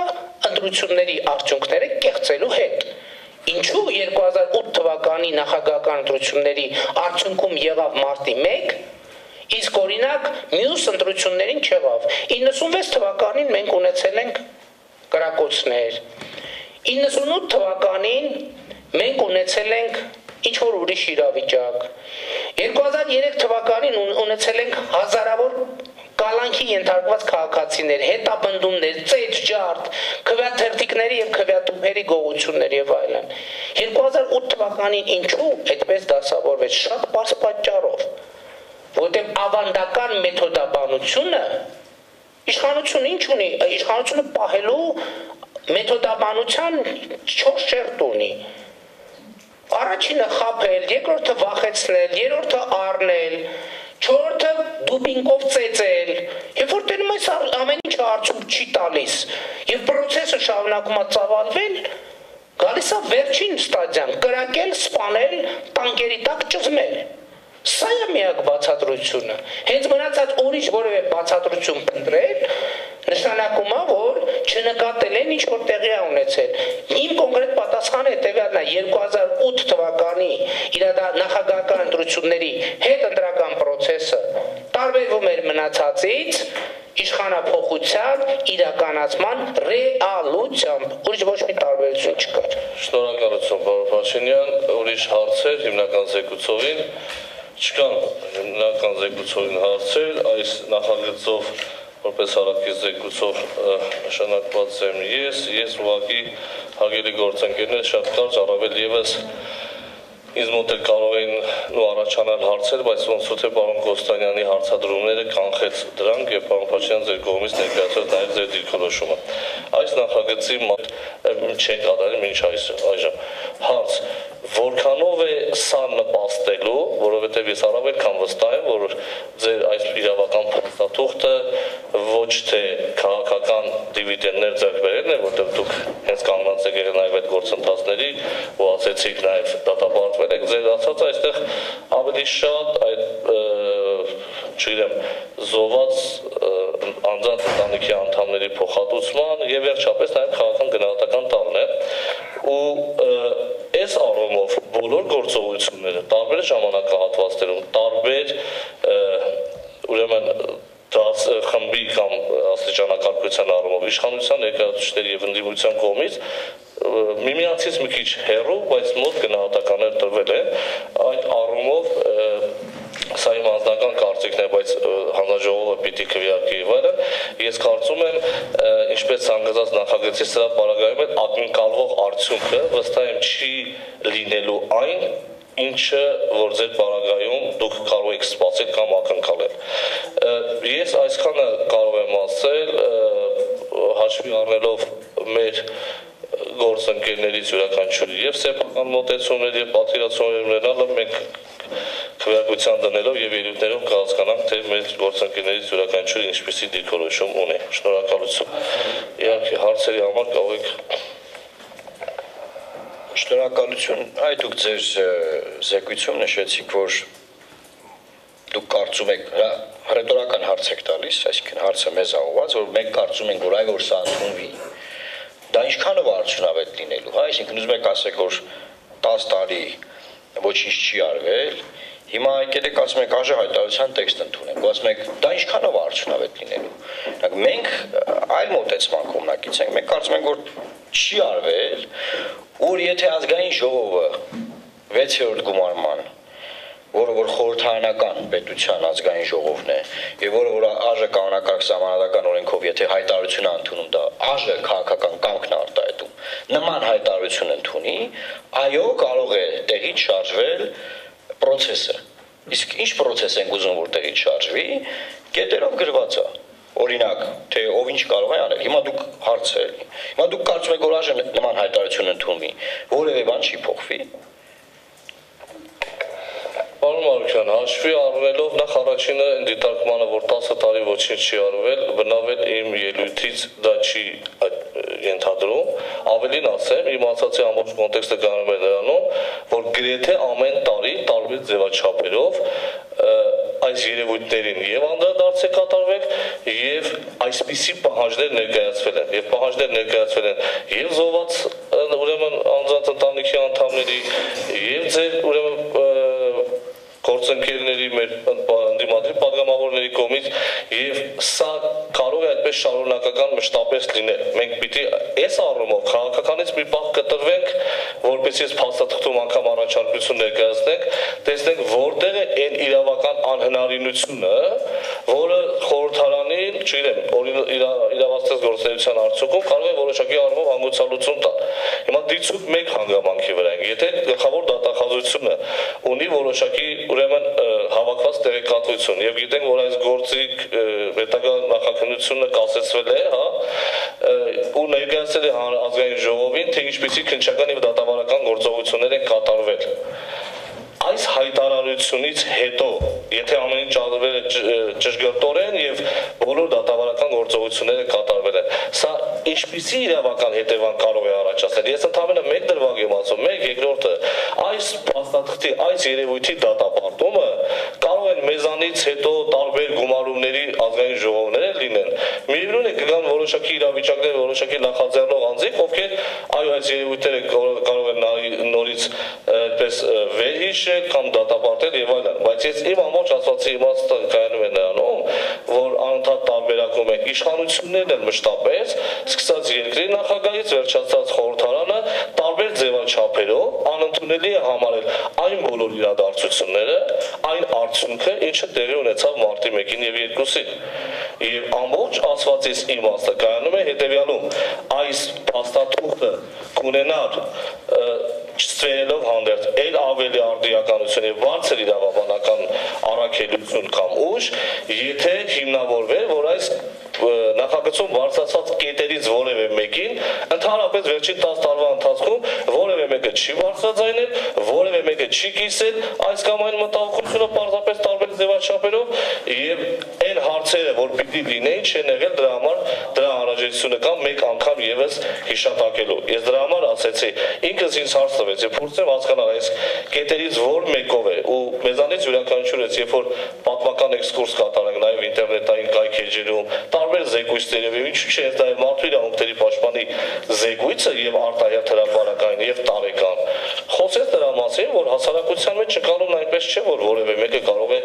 չգիտեմ գողնակության կամ գովերքել այն իրադարձությունները որոնք տեղի ունեցել մարտի 1-ին եւ 2-ին Համեցեք Չէ, նայեք, դուք համեմատում եք նախկինում փորձագետների, լրագրողների, քաղաքական գործիչների, պատգամավորների արած հայտարարություններն ու պահանջները հիմա մեր կողմից առաջարկվող խորհրդարանի կողմից ընդունվող հայտարարության հետ ասում եք, ինչ չկա որ չի արվել, որ հիմա սա եք առաջարկում։ Նման հայտարարություն խորհրդարանի մակարդակում չի ընդունվել։ Նախաձեռնություն մարտի 1-ի մշտական հանձնաժողով, ժամանակավոր հանձնաժողով ստեղծելու եղել է 5-րդ գումարման խորհրդարանում եւ այս հանձնաժողովում քննարկվել է, բայց հայտարարության տեքստը այս բնույթի չի ընդունվել խորհրդարանի կողմից եւ եթե հիմա ընդունվի, դա մեր կարծիքով քաղաքական կամքի արտահայտություն կլինի, որից հետո կլինեն գործողություններ հստակ, հետևանք կունենա դա։ Պարոն Մարուկյան, միգուցե տեսեք, սա համահավաք փաստաթուղթ է եւ դրա համար ես ասացի յուրաքանչյուր այս առաջարկություններից որևէ մեկի մասին կամ 3-ի մասին միասին վստահաբար կարող ենք ասել, որ պետական իշխանության մարմինների համակարգում տարբեր մակարդակներում անդրադարձ է կատարվել։ Եվ այս պահին իմ ասածը կվկայի նաև պարոն Կոստանյանը, որպես գլխավոր նախին գլխավոր դատախազի, երբ որ իր պաշտոնավարման ժամանակ հանձնարարել էր, ճիշտ եմ հիշում պարոն Կոստանյան, որպեսզի վերքսել որոշակի ուղղությամբ քննչական եւ դատավարական գործողություններ կատարվեն։ Այսինքն անդրադարձերը միգուցե սա որպես համավարակ փաստաթուղթ եւ քաղաքական առումով ես դրա համար եմ ասում մեր գործընկերները իրենք որոշեն թե հանձնաժողովը ինչ ուրեմն քվեարկության արդյունքում ինչպեսի կլինի, բայց ես իմ դիտարկումներն եմ անում չկտրվելով ուրեմն այո իրավաբանական ամբողջ այդ գաղափարախոսությունից նաև հաշվի առնել քաղաքական կոնտեքստը կամ ենթատեքստը, որը դրված է այս փաստաթղթի հիմքում։ Շնորհակալություն, ոնց Եթե հարցը Հարցից աբխում, տեսա, ասում եք դա արվել է։ Հիմա այս կոնկրետ հարց ունեմ։ Այդ երբ է օրինակ Հայաստանում գլխավոր դատախազությունը մարտի 1-2-ի հետ կապված գործերով ընդդիմադիր գործիչներին, ովքեր որ մեղադրվել, դատապարտվել, հետապնդվել են, գործերի վերանայման բան սկսել։ Մենք 4-րդ կետ ունենք, չէ՞, ասում ենք գլխավոր դատախազության կոչ են անում մարտի 1-2-ի գործով կանոնված դատապարտված ընդդիմադիր քաղաքական գործիչների, ակտիվիստների, մեղադրական դատավճիռների վերանայելու գործընթացը։ Այդ երբ է կարել ասում այն բոլորն էլ միշտ մենք արել ենք, ինչ խնդիր կա Մարուկյան, զբաղվել ենք, ինչ է։ Հիմա տեսեք, ձեր կողմից բարձրացած այդ կետը, որը կա, պարոն Կոստանյանը դրան անդրադարձավ։ Նորից եմ ասում, որ Պիտի կողմնորոշվենք, եթե մենք վստահում ենք ու գիտենք, որ սա իրավական ընթացակարգերով է գնում, սա երկու հիմք ունի։ Օրինական ուժի մեջ մտած դատական ակտը վերանայման երկու հիմք, կամ գլխավոր դատախազը նոր Երևան եկած հանգամանքներով պիտի դիմի, կամ ներողություն, կամ պարոն Մարուկյան, ներողություն, կամ դատավարության մյուս մասնակիցը կամ տուժողը կամ տուժողի իրավահաջորդը, որը գործի համար էական նշանակություն ունեցող փաստերը, որոնք իր համար հայտնի չի եղել կամ չէր կարող հայտնի լինել, նոր են ի հայտ եկել, կարող է դիմել վճռաբեկ դատարան, նոր Երևան եկած հանգամանքով վճռաբեկ օրինական ուժի մեջ մտած դատական ակտը վերանայելու Մենք առաջնորդում ենք հետևյալ կանխավարկածով, եթե քննչական եւ դատավարական գործողությունների արդյունքում դատախազությանը հնարավորություն չի տրվել, որ ինքը ներկայացնելու, դա դեռ չի նշանակում, որ տուժողի իրավահաջորդը կամ նրանց ընտանիքի անդամները չեն կարող վճռաբեկության կարգով դատական ակտերը վերանայելու հիմք հանդիսանալ։ Հիմա այստեղ է պարոն Փաշինյանն ասում է, իրանք վստահություն չունեն, որովհետեւ ավարտվում է։ Եթե գնում եք այդ տրամաբանության, որ վստահություն չէ, դե ասում եք գնում է վճռաբեկ, հետո ասում ենք ոչինչ չեն կարող ասել։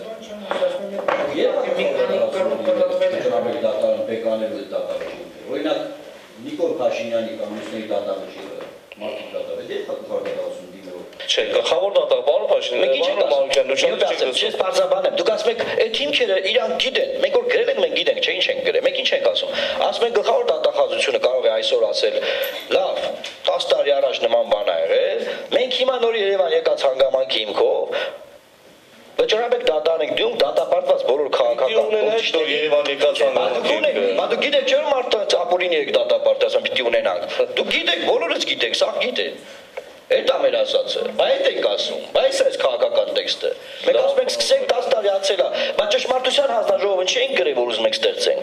Որ ճշմարտ Truth Commission-ը ինչի համար է։ Որ հասարակությանը հաշտեցնի։ Ինչը մասը չի մարա։ Ես Ես ելույթ Հա, շատ լավ։ Եթե հարցեր չունեք, ուրեմն անցնում ենք առաջ, ելույթերի համար խնդրում եմ հետագայում։ Նորից է երկարացնել, որպեսզի կապները լրիվացնեն եւ ազատ արձակվեն։ Մենք ունենք դատարանի դատական ակտ, որտեղ հիմնավորում հետեւյալն է։ Քանի որ հանդիսանում է հանրապետություն կուսակցության անդամ, հետեւաբար եւ այլն, ենթարկվել է վարչական կալանքի։ Այսի դատական ակտերն են։ Աշուղյանը ընդդեմ Հայաստանի գործով, Գալստյանը ընդդեմ Հայաստանի գործով։ Մենք ունենք եվրոպական դատանի վճիռ, որտեղ Հայաստանի Հանրապետությունը ամեն ինչ անելուց հետո պարտվել է։ Այդ կալանքները դիտվել են որպես կոնվենցիայի խախտումով իրականացված։ Պարոն եւ բոլոր կալանքները այս երկու գործից չեն տարբերվում։ Աշուղյանի ու Գալստյանի գործից չեն տարբերվում։ Բոլոր կալանքները նման են այս երկու գործերին։ Հետևաբար այս մնացած բոլոր կալանքների գործերը տեղի ունեցել արդարադատության էությունը խախտող դատական սխալ։ Եվ այս դատական ակտերը շարունակում են մնալ օրինական է, չէ՞, բոլոր այն դատական ակտերը, որոնցով մարդիկ ենթարկվում էին գնդակահարության կամ ասենք աքսորի 37 թվականի եւ հետո։ Ինչ տեղ ունեցավ։ Իրավական լուծում դրան տալուց առաջ եղավ քաղաքական լուծում։ Օրենսդիր Մարտինը ընդունեց ակտ։ Մենք այսպիսի ակտ ենք ուզում ընդունել 2008 թվականի մարտի 1-ի համար։ Սա այդ ակտերից է, պարոն Ախտոյան։ Մենք քաղաքական դիրքորոշում ենք արտահայտում, մեր ընկալումը արդար է ամեն ինչը թե ոչ։ Հետևաբար վերաբացման վերաբերյալ կոչը ուղղված է դրա լիազորությամբ օժտված անձանց դատախազության նորմաց։ Դատախազությունը կարող է դիմել դատարան պահանջելով այս դատական ակտերը վերանայել։ Եվ Նիկոլ Փաշինյանի, եւ Արզումանյանի, եւ մնացած բոլորի Մանուկյանի, Բարեղամյանի բոլորի դատական ակտերը վերանայել։ Ասեմ ավելին, հիմա եվրոպական դատարանը այս բոլոր գործերով ըստ էության կոմունիկացիան ավարտվել է։ Սմբատ Այվազյանի, Մուշեղ Սաղաթելյանի բոլորի դատական գործերը ավարտված են։ Հայաստանի Հանրապետությունը կարող է ուղղակի ընդունել եվրոպական դատարանի ներկայացած գանգատի պահանջը։ Це ճանաչում է այո իրավունքի խախտումը։ Եվ նոր հանգամանքով վերաբացման դիմում ներկայացնի գլխավոր դատախազը դատարան ու վերանայի այս ամեն ինչը վերաբացի։ Սա իրավական հիմքեր է որ ներկայացի, վերացնելով ձեզ, չհարկասելով ձեզ։ Սա իրավական հիմքեր է, որ մենք խորհրդակցել ենք։ Եվ իրավունքի կալումը դա մասնագիտական չի, դա բնազդային է նույնիսկ։ Եվ դրա համար իրավաբան պետք չի լինել, որպեսզի զգալ, որ իրավունքը խախտվել է։ Իրավաբանները պետք է ծառայեն սրանց։ Եվ մենք իրավաբանները ծառայելու ենք դրան։ Մեկ ես ավարտեմ, հետևյալը Այսինչ հետևան կարող է մնալ այս։ Մենք ասում ենք, որ նախաձեռնելու են օրենսդրական փաթեթի մշակել, որպեսզի բռնությամբ իրականացված հանցագործությունների զոհերը փոխհատուցվեն։ Մենք կոնվենցիա ունենք, կարող ենք կոնվենցիան չվավերացնել, բայց օրենքը ընդունել։ Բայց կարող ենք կոնվենցիան վավերացնել։ Ազգային ժողովը վավերացնի այդ կոնվենցիան։ Բարեկամներս, Հայաստանում իրավական պաշտպանության միջոց չկա ոչ արդյունավետ նախաքննության դեմ։ Այնպիսին, ինչպիսին որ կա նույնիսկ Ռուսաստանում։ Նախաքննություն ընթանում է, կողմը կարող է դիմել դատարան, որպեսզի դատարանը գնահատի նախաքննությունը արդյունավետ է թե ոչ եւ ինչ արդյունավետ չի, եւ դատարանը երբ որ խախտում է ճանաչում, նաեւ տրամադրում է փոխհատուցում եւ այդ նույն գործով մի քանի անգամ կարող է լինել նման process։ Հայաստանում այդ process-ը չկա իրավական պաշտպանության միջոց։ Մենք փորձել ենք վնասի հատուցում ստանալ բռնության զոհի անունից։ Իրականացրել ենք այդ ստրատեգիական դատավարությունը։ Եվ արդյունքը զրոյական է։ ոչ քրեական դատավարությունում, ոչ քաղաքացիականում, ոչ վարչականում այդպիսի մեխանիզմ չկա, բացակայում է։ Այս հարցը բարձրացնում է։ Ես ունեմ այդպիսի դատական ակտեր։ Հիմա ուզում ենք, որպեսզի ազգային ժողովը այս որոշման այդպիսի քաղաքական մեկնարկ տա, ուղերձ հղի իր գործադիր իշխանության մարմիններին եւ իրավապահ մարմիններին։ Այս ուղերձն ենք ուզում, որպեսզի հղի։ Իսկ ինչ հետևանք կարող է ունենալ, ասենք, ցեղասպանության ճանաչումը։ Սա ավելի շոշափելի հետևանք կարող է ունենալ եւ շատ կարճ ժամկետում, քան ցեղասպանության ճանաչումը։ Մարտի իրավունքների պաշտպանի զեկույցը ինչ իրավական հետևանք է ունեցել։ Մարտի իրավունքների պաշտպանի զեկույցին հղում է պարունակել եվրոպական դատանի այն վճիռները, որոնք կայացվել են Հայաստանի Հանրապետության դեմ։ Սա քաղաքական եւ իրավական մեխանիզմների համադրում է։ Մենք սա ենք ուզում ենք։ Ես ուզում եմ պատասխանել այն հարցին, ինչու ենք մենք ձևակերպել առնվազն 10 զոհ եւ ոչ թե 10 զոհ։ Ես 10 զոհերից 9-ի ներկայացուցիչն եմ ներպետական ացիաներում։ Բոլորի դատաբժշկական փորձականության եզրակացությունները ունեմ ես։ Նրանցից ոչ մեկի լեզուն բացակա չի, բայց մենք տեսել ենք ծնոտ եւ լեզու փողոցում, մարդկային։ Մենք տեսել ենք, թե ինչպես Նիվա մատնիշի ավտոմեքենան վրա երթի ենթարկում մարդուն, նրա վրայով անցնում է եւ մենք չգիտենք դա ով է։ Եվ այդ վրա երթից հետո այդ մարդը չպետք է որ ողջ մնացած լինի։ Դրա համար մենք ասում ենք առնվազն 10 զոհ, որովհետեւ զոհ է թաքցված հանրությունից։ Դրա համար ենք մենք ասում առնվազն 10 զոհ։ Եվ ուզում ենք, որպեսզի քաղաքական մեծամասնությունը սկզբում 2008 թվականի մարտի 1-ի դեպքերի հետ կապված, ընդհանրապես ազգային ժողովը ուղերձ հղի հանրությանը, միջազգային հանրությանը, հետագայում նաև ճանաչի որպես ռեպրեսիայի զոհ այն 2001 թվականից 2004 թվականի եւ դրանից հետո վարչական կալանքի ենթարկված անձանց։ Քաղաքական գնահատական դրանց, ինչպես որ արվել է 37 թվականին։ Շնորհակալություն, պարոն Զեյնալյան, ելույթի համար հաջորդ պարոն Մարուկյան, համեցեք։ Շնորհակալություն, ես պետք է փորձեմ չկրկնվել, որովհետև մանրամասն ներկայացվեց քաղաքական նպատակարարությունը։ Տեսեք, մենք կարծում ենք հարգելի գործընկերներ, այս բոլոր հարցերը, որ ուղեցի հիմնական զեկուցողին եւ պատասխանները, որը ստացվեցին, ինձ մի քանի համոզման բերեցին եւ ես հիմա այդ մասին կխոսեմ, բայց դրան նախորդող ուզում երկու կարևոր հանգամանքի վրա շեշտադրում անեմ, որովհետեւ մեր գործընկերների ելույթներում ասես կարմիր թելի պես գնում էր քաղաքական, որ սա քաղաքական process է, սա քաղաքական ամբիոն է, ընդ որում պարոն Փաշինյան, այդ քաղաքական ամբիոն լինել չլինելու հարցը ես միջև նայել եմ հիշում 2013 թվականի, երբ որ ես գլխավոր դատախազի համար ազգային ժողովում իմ տեխնացիաներ ներկայացում, նույն բանը դուք ասացիք, որ սա քաղաքական ամբիոն է, հետևաբար քաղաքական պատասխաններ պետք է տրվեն կամ քաղաքական բնույթներ պետք է հաշվի առնեն։ Նախ իմ կենսագրության ամբողջ ընթացքում ես հարցերին մոտեցել եմ պրոֆեսիոնալ հարթությունից, իրավական։ Ինչ վերաբերում է նրան, որ սա քաղաքական մարմին է, սա քաղաքական ամբիոն է, սա էլ քաղաքական հարց է, պարոն Փաշինյան, քաղաքական հարցը կամ քաղաքական ամբիոնը կամ քաղաքական ուղղվածությունը չի կարող լինել ապրիորի եւ եթերային։ Ցանկացած քաղաքական հարց, ելույթ,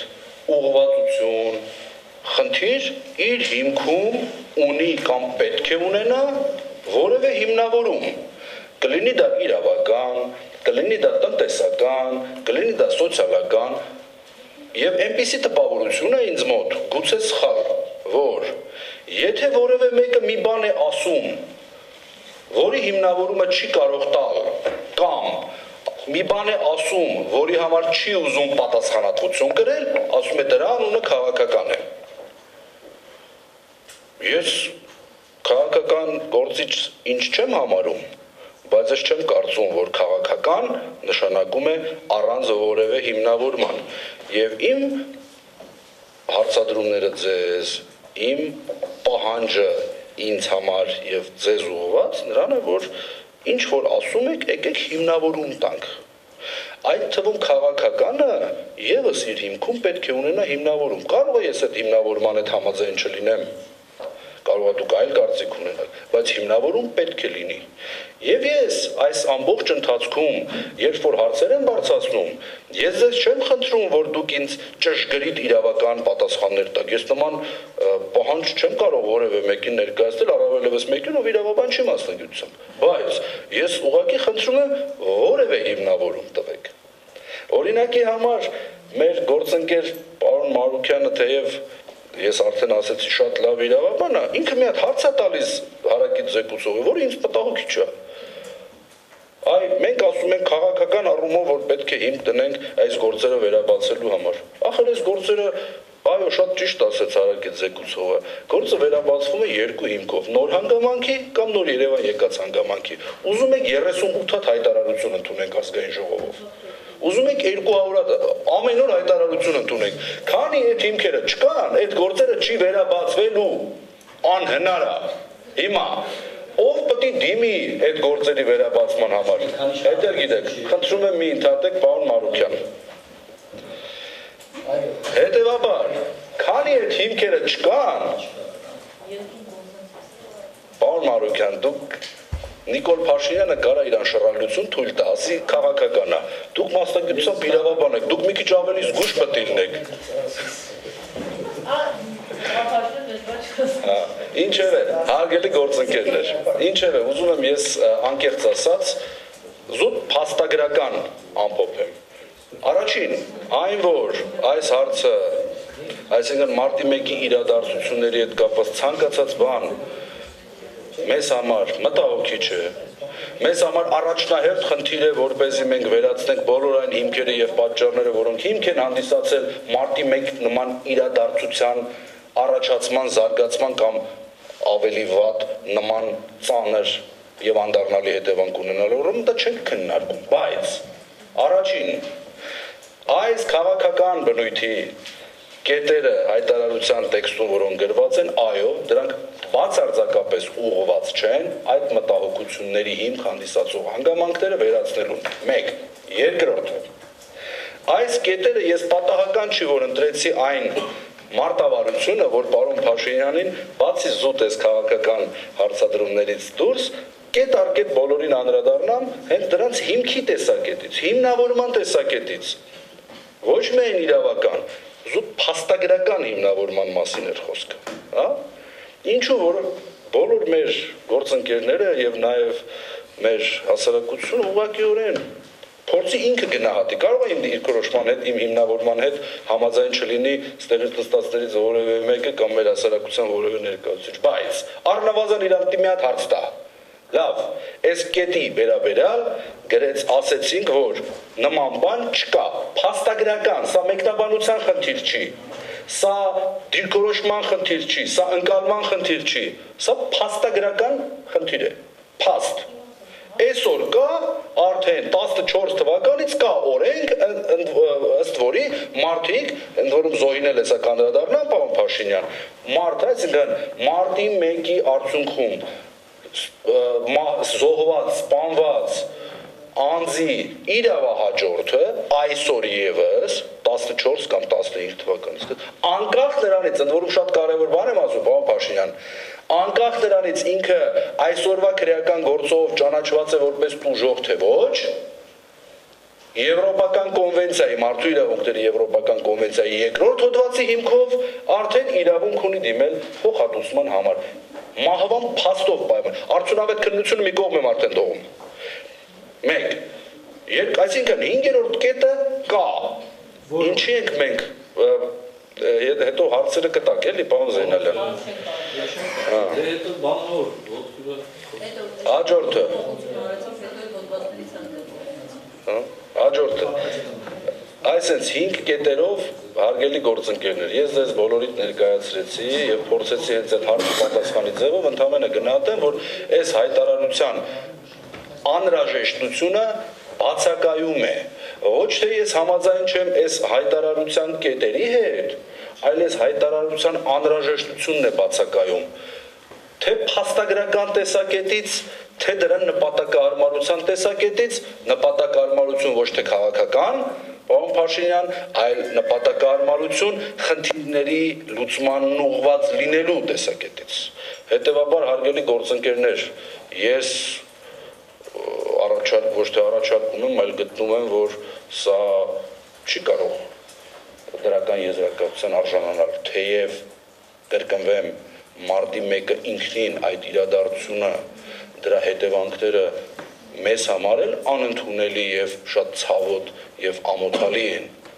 բայց այս հայտարարությունը ընդհանրապես որևէ կերպ չի կարող դա կամ շտկել կամ շտկման ուղղված ինչ-որ մի գործիք ծառայել։ Շնորհակալություն։ Շնորհակալություն ձեզ, պարոն Կոստանյան, եզրափակիչ։ Ուզում եք իրավական, խոսենք իրավական։ Ես փաստեր կարձանագրեմ, ձեր ուզած իրավական փաստեր բացառապես։ Հայաստանի Հանրապետությունում նախաքննություն, որը տևում է 10 տարի։ 10 տարի նախաքննություն է տևում։ Գործով մեղադրյալ, ոստիկանների մասին է, ովքեր 7-8 տարի մեղադրյալի կարգավիճակում են։ Այդ մարդկանց գործը չեն լուծում։ Պատկերացրեք մարդը, հələ եկեք ամեն ինչ թողենք, նայեք այս մարդկանց իրավունքների տեսակետից։ Մարդը 7-8 տարի մեղադրյալ է, ու Հայաստան դատական համակարգ չի ասում, ախպեր ջան, կամ դու մեղավոր ես, քեզ դատում եմ, դատապարտում եմ, ես ինչի, կամ դու անմեղ ես, գնա քո գործին։ 7-8 տարի մարդը մեղադրյալ է։ Հաջորդ դատավճիռներ, ես իմ դատավճռի մասին եմ ասում, որոնց հիմքում ընկած են կանխավարկածը, որ ես օրինակ մարդկանց նեյրոլինգվիստիկ ազդեցության եմ ենթարկել եւ նրանց մղել այդպիսով գործողությունների։ Ես չեմ հասկանում, ես արդեն 6 տարի ազգային ժողովում ես խորհրդանական մեծամասնությանը նեյրոլինգվիստիկ ազդեցության եմ ենթարկում։ Ինչ են ասում, կարող պատվաստման դեղը գտել են, ամեն տա առավոտ նիստերից առաջ սրսկվում են պատվաստուկը եւ այդ նեյրոլինգվիստիկին տենց է ոչ մեկ չի ենթարկվում։ Չի բողոքել։ Նոր Երևան եկած հանգամանքներ, ինչ լավ բան ասցիք, պարոն Կոստանյան, պարոն Մարուքյանը այդ բանը թակարդը լարեց եւ դուք ընկաք այդ թակարդի մեջ։ Ռոբերտ Քոչարյան, ասելա, ինչ եք ասում, այդ ձեր ցավը տանեմ։ Հազարավոր կիլոմետրեր տեսագրություններ, ժամեր։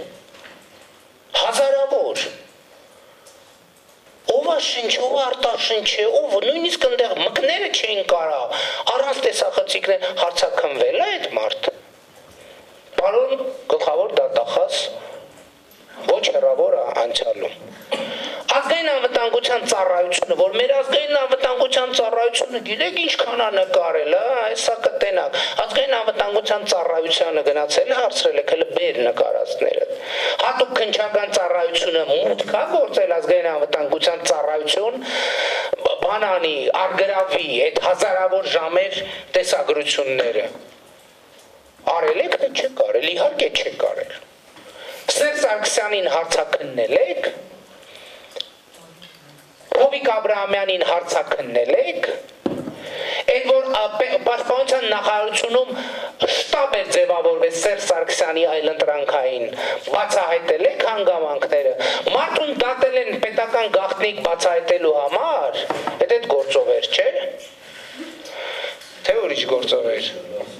Հա, մարդուն բացահայտել են պետական գաղտնիք բացահայտելու համար, որ ինքը մամուլին տվել է, որ պաշտպանության նախարարությունում Սերժ Սարգսյանի նախընտրական շտաբ ա եղել։ Այսօր որ խորհրդանական մեծամասնության մասին խոսում է, ասում է ֆասադն է սա, իրականում ազգային ժողովը ուրիշ տեղ է։ Նույնն են պաշտոնական նախընտրական շտաբն է ֆասադ եղել, իրականում նախընտրական շտաբը եղել է ինչ-որ ուժային կառույցների, ուժային եւ օլիգարխիական հարցաքննել եք, պարզել եք այդ ինչ ուժային բան է, շտաբը։ Բայց որ մեզ ասում եք, մարտի 1-ի զոհերը կարող էին օգտվել այդ իրավունքից, բայց դուք գլխավոր դատախազ էիք, մարտի 1-ի զոհերի հարազատներին ընդունել էիք։ Ասում եք մեր ցավն է, ասում եք մեզից ավելի առնվազն մեր չափ կամ միջին վիճակագրական քաղաքացիությամբ տառապում եք եւ այդ հարցով հետաքրքրված եք։ Բայց գլխավոր դատախազը, որը իմիջայլոց ինքը կողմ չի, ինքը մենակ քրեական իրավունքի իրավասություններ չունի, Ինքը հապես քաղաքացիների իրավունքների պաշտպանության խնդիր է հետապնդում։ Բանջի չեք ասել, հարգելի հարազատներ, ես ինչ եք ես ընդդիմության բանի խելքին ենք, ես օրենքը հայրենի մեծամասնություն ընդունելա փոխհատուցումը, հələ իմ ընկեր իրավաբաններին էլ կասեմ, ձեզ կաջակցեն, մեր այդ ամոթի տակից գոնե դուրս գան, որ մի մասը բան են, ընտանիքի միակ կերակրող են եղել այդ զոհերը եւ ըստ էության այդ ընտանիքները չքավոր վիճակում են, բայց ինչի՞ չեք ասել այդ ամեն ինչը։ Հաջորդ դուք բոլորը ձեր բոլորի աչքի առաջ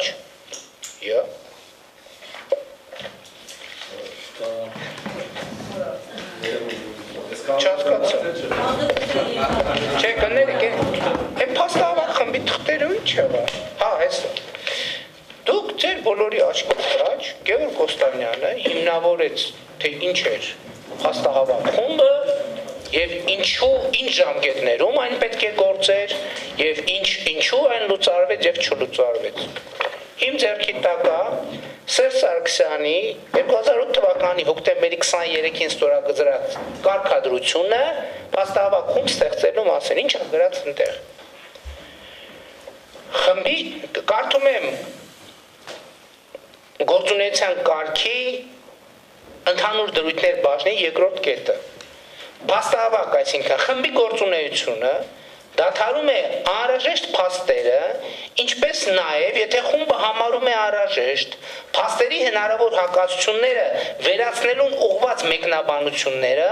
հանձնաժողովին փոխանցելու պահից, բացառությամբ այն դեպքերի, երբ հանձնաժողովի կողմից պահանջվում է անցկացնել լրացուցիչ քննություն իրադարձության վերաբերյալ անհրաժեշտ այլ տեղեկատվություն ձեռք բերելու նպատակով։ Ես ուզում եմ ուշադրություն դարձնել, մի րոպե, հանձնաժողովը եզրակացությունը երբ է տվել, հանձնաժողովը մի րոպե, հանձնաժողովը եզրակացությունը տվել է, դեկտեմբերի կողմեր, ես մի րոպե ասեմ, այսինքն տեսանք, որ փաստահավաք խմբի լուծարումը կապ չունի պատճառահետևանքային կապ չի հանձնաժողովի գործունեության ժամկետների հետ, որովհետև խմբի գործունեության նպատակներ կան արձանագրված։ Ինչ պետք է աներ այդ փաստահավաք խումբը։ Պետք է 2008 թվականի մարտի 1-2-ին Երևան քաղաքում տեղի ունեցած իրադարձություններն առաջացնող պատճառները ուսումնասիրեր։ Պետք է իրադարձությունների ընթացքում ոստիկանության աշխատակիցների որոշումների եւ գործողությունների իրավաչափության ու համաչափության գնահատում իրականացրել։ Այդ իրադարձությունների ընթացքում անձանց մահվան հանգամանքների բացահայտմամբ զբաղվել։ Փաստահավաք խումբը այս ամեն ինչը արել է, իհարկե չի արել, ընդհանրապես մի փաստաթուղթ է հրապարակել, մի փաստաթուղթ է փոխանցել եւ այդ փաստաթղթից հասկացել են, որ շարունակի բանը բանից անցնելու է, բայց հիմա ես դա էլ չեմ ուզում քննարկեմ։ Ես ուզում եմ քննարկեմ, որ պարոն Կոստանյանը 15 րոպե առաջ վստահությամբ սենց պնդում էր այն, ինչ որ չկա ստեղ։ Ինքը պնդում էր, որ այդ ամեն ինչը ստեղ գրած է, վեցրեք, խնդրեմ, հարգելի լրագրողներ, հանրություն առլիցում էլ կա։ Վեցրեք, տեսեք Գևորգ Կոստանյանի ասածների քանի տոկոսն այդ առումով համապատասխանում իրականությանը եւ Ռուստամ Մահմուդյանի ասածներին վերջին դիտարկում։ Տեսեք, դուք ասում եք, պարոն Մահմուդյան, ինչ եք ասում։ Ասում եք, որ բանը իսկ Հայաստանի Հանրապետության մարմինները արդյոք չեն անդրադարձել այդ խնդրին։ Հա, իմիջայլոց Նիկոյանի հանձնաժողովի հետ կապված մեկ ուրիշ որոշում գոյություն ունի, որ պետաիրավական հարցերի հանձնաժողովը այդ եզրակացության հիման վրա պետք է մոնիտորինգ իրականացնի պատճառների մարտի 1-ի առաջացման եւ դրա վերացման մասին պետք է 4 ամիսը մեկ հիմա ստեղ գրա ինչ որ ժամկետը մեկ ազգային ժողովին եզրակացություն ներկայացնի թե այդ պատճառները վերացված են թե վերացված չեն։ Այս էլ ազգային ժողովը 2009 թվականի դեկտեմբերի 10-ի որոշումն է։ Դա արվել է թե չի արվել։ Ընդ որում ստեղ ասում է 4-րդ գումարման ազգային ժողովում։ Այսինքն ենթադրում ենք հիմա մենք, եթե Գևորգ Կոստանյանի ասածի տրամաբանությամբ ուրեմն փաստորեն մեր երկրում մարտի 1-ի պատճառները վերացված են, մոնիտորինգը արված է, ամեն ինչ ավարտված է։ Հիմա Ռուստամ Մահմուդյանը հարցնում է հետևյալը, ասում է, բա այս ընթացքում այդ պետական մարմինները չեն անդրադարձել։ ունենալ ասելով ինչն եք նկատի ունենում։ Որ ամեն գլխավոր դատախազ գալիս ասում այո մենք անպայման կքննենք։ Մենք արդյունքներ ենք ուզում։ Որ պետական մարմինն է անդրադարձել, որ Հայաստանի Հանրապետությունում ընտրությունների կեղծման մասին ահազանգերը պատշաճ չեն քննվում։ Դες անդրադարձ չի եղել։ Որ պետական մարմինն է անդրադարձել նրան, որ թողնենք հայտնել, հիմա դուք ասում եք նպատակին չի ծառայելու։ Հիմա դուք օրինակ վրթովված եք պարոնայք Մախմուդյան եւ Կոստանյան, որ մինչեւ օրս 2008 թվականի մարտի 1-2-ին տեղի ունեցած սպանությունները չեն բացահայտված եւ փոխհատուցում չի տրված։ Հիմա վրթովված եք, թե վրթովված չեք։ Կամ ձեր զգացումների մասին ասեք, եթե դուք վրթովված չեք, կարող է, չգիտեմ ինչ։ Հաջորդը ավարտում եմ։ Որ մարմինն անդրադարձել, որ Հայաստանի Հանրապետությունում եղել են քաղբանտարկյալներ, եղել են մահվան հանգամանքներ, կներեք, եղել են քաղբանտարկյալներ եւ քաղբանտարկյալներ։ Այսինքն ձեր ասացի առումով ոչ մի անդրադարձ չի եղել։ Անդրադարձել եղել են անդամ ծրելու նպատակով։ Եվ վերջին բանը, ուրեմն միակ հաղորդումը, որ ներկայացրել է փաստահավաք խումբը, եղել է ոստիկանության զորքերի թիվ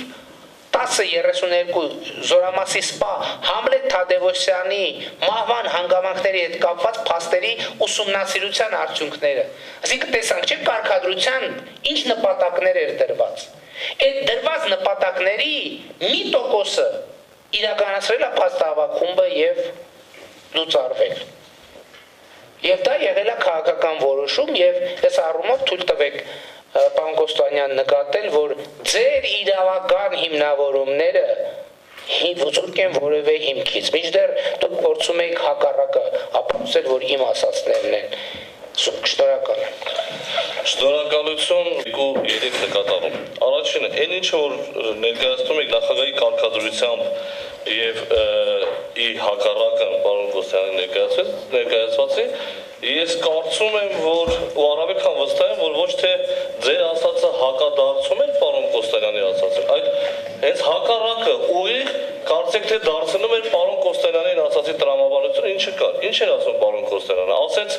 մենք միայն պիտի ընտրություններով չպիտի պայմանավորենք, որովհետև դրանք կարող են ունենալ այլ պատճառներ։ Իսկ այս նախագծով մենք միայն խոսում ենք հետևանքի մասին։ Այն դրույթը, որ դուք կարդացիք նույն կարգադրության մեջ, խմբի գործունեության նպատակն է բացահայտել եւ հանձնաժողովին փոխանցել փաստեր, փաստաթղթեր եւ այլն 2008 թվականի մարտի 1-ին 2-ին Երևան քաղաքում տեղի ունեցած իրադարձություններ առաջացնող պատճառների ուսումնասիրության մասին։ Այդ ոմբա։ Այսինքն ստացվեց սա պարոն Կոստանյանի այն ճշմարտությունն է, ինչը որ կա շարունակենք, բայց սա ինքնուրույն առաջի կետով որպես իր կյանքի իրավունք ունի։ Իրադարձությունների ընթացքում ոստիկանության արել հենց այդ փաստավակում։ Այդ ես չէ, մենք այդ հարց պարոն Փաշինյան։ Մենք խոսում ենք նրա մասին, պարոն Կոստանյանը ասել է, թե չէ, շարունակենք պարոն Կոստանյան։ Պարոն Կոստանյան, ներողություն, ես ամփոփեմ ու ավարտենք։ Եվ այստեղ հաջորդ խնդիրը, այն հարցադրումները, որ ես եմ բարձրացրել կամ պարոն Կոստանյանը, խնդիրը հետևյալում է, որ ասում եք կա որևէ մեկը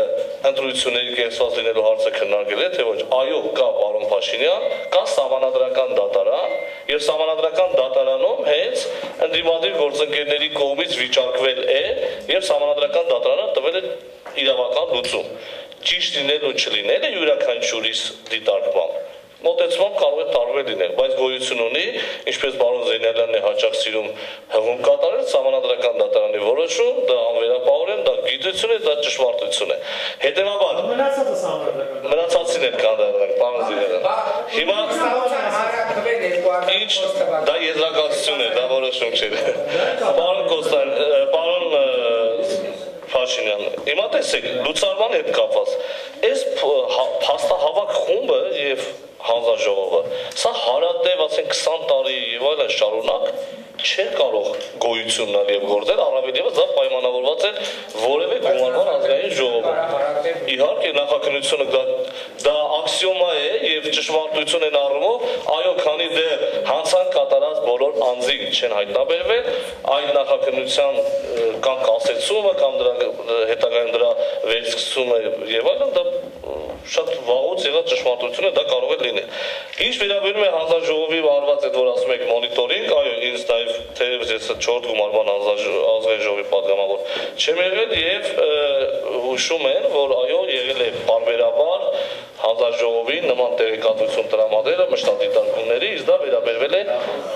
ընդ որում հուշում են նաև որ կա գրավոր այդ փաստերը կարող ենք մենք ներկայացնել այնպես որ մեր բոլոր արված դիտարկումները եւ փաստահավաք խմբի անհրաժեշտության եւ այս փաստաթղթի անհրաժեշտության մասին դրսեւորում են նրանով որ ոչ թե մենք ամեն ինչ արել ենք ու վերջ անելիք չունենք մենք ասում ենք արվել են այն գործողությունները որոնք տվյալ պարագայում ձեր կողմից առաջարկված փաստաթղթում է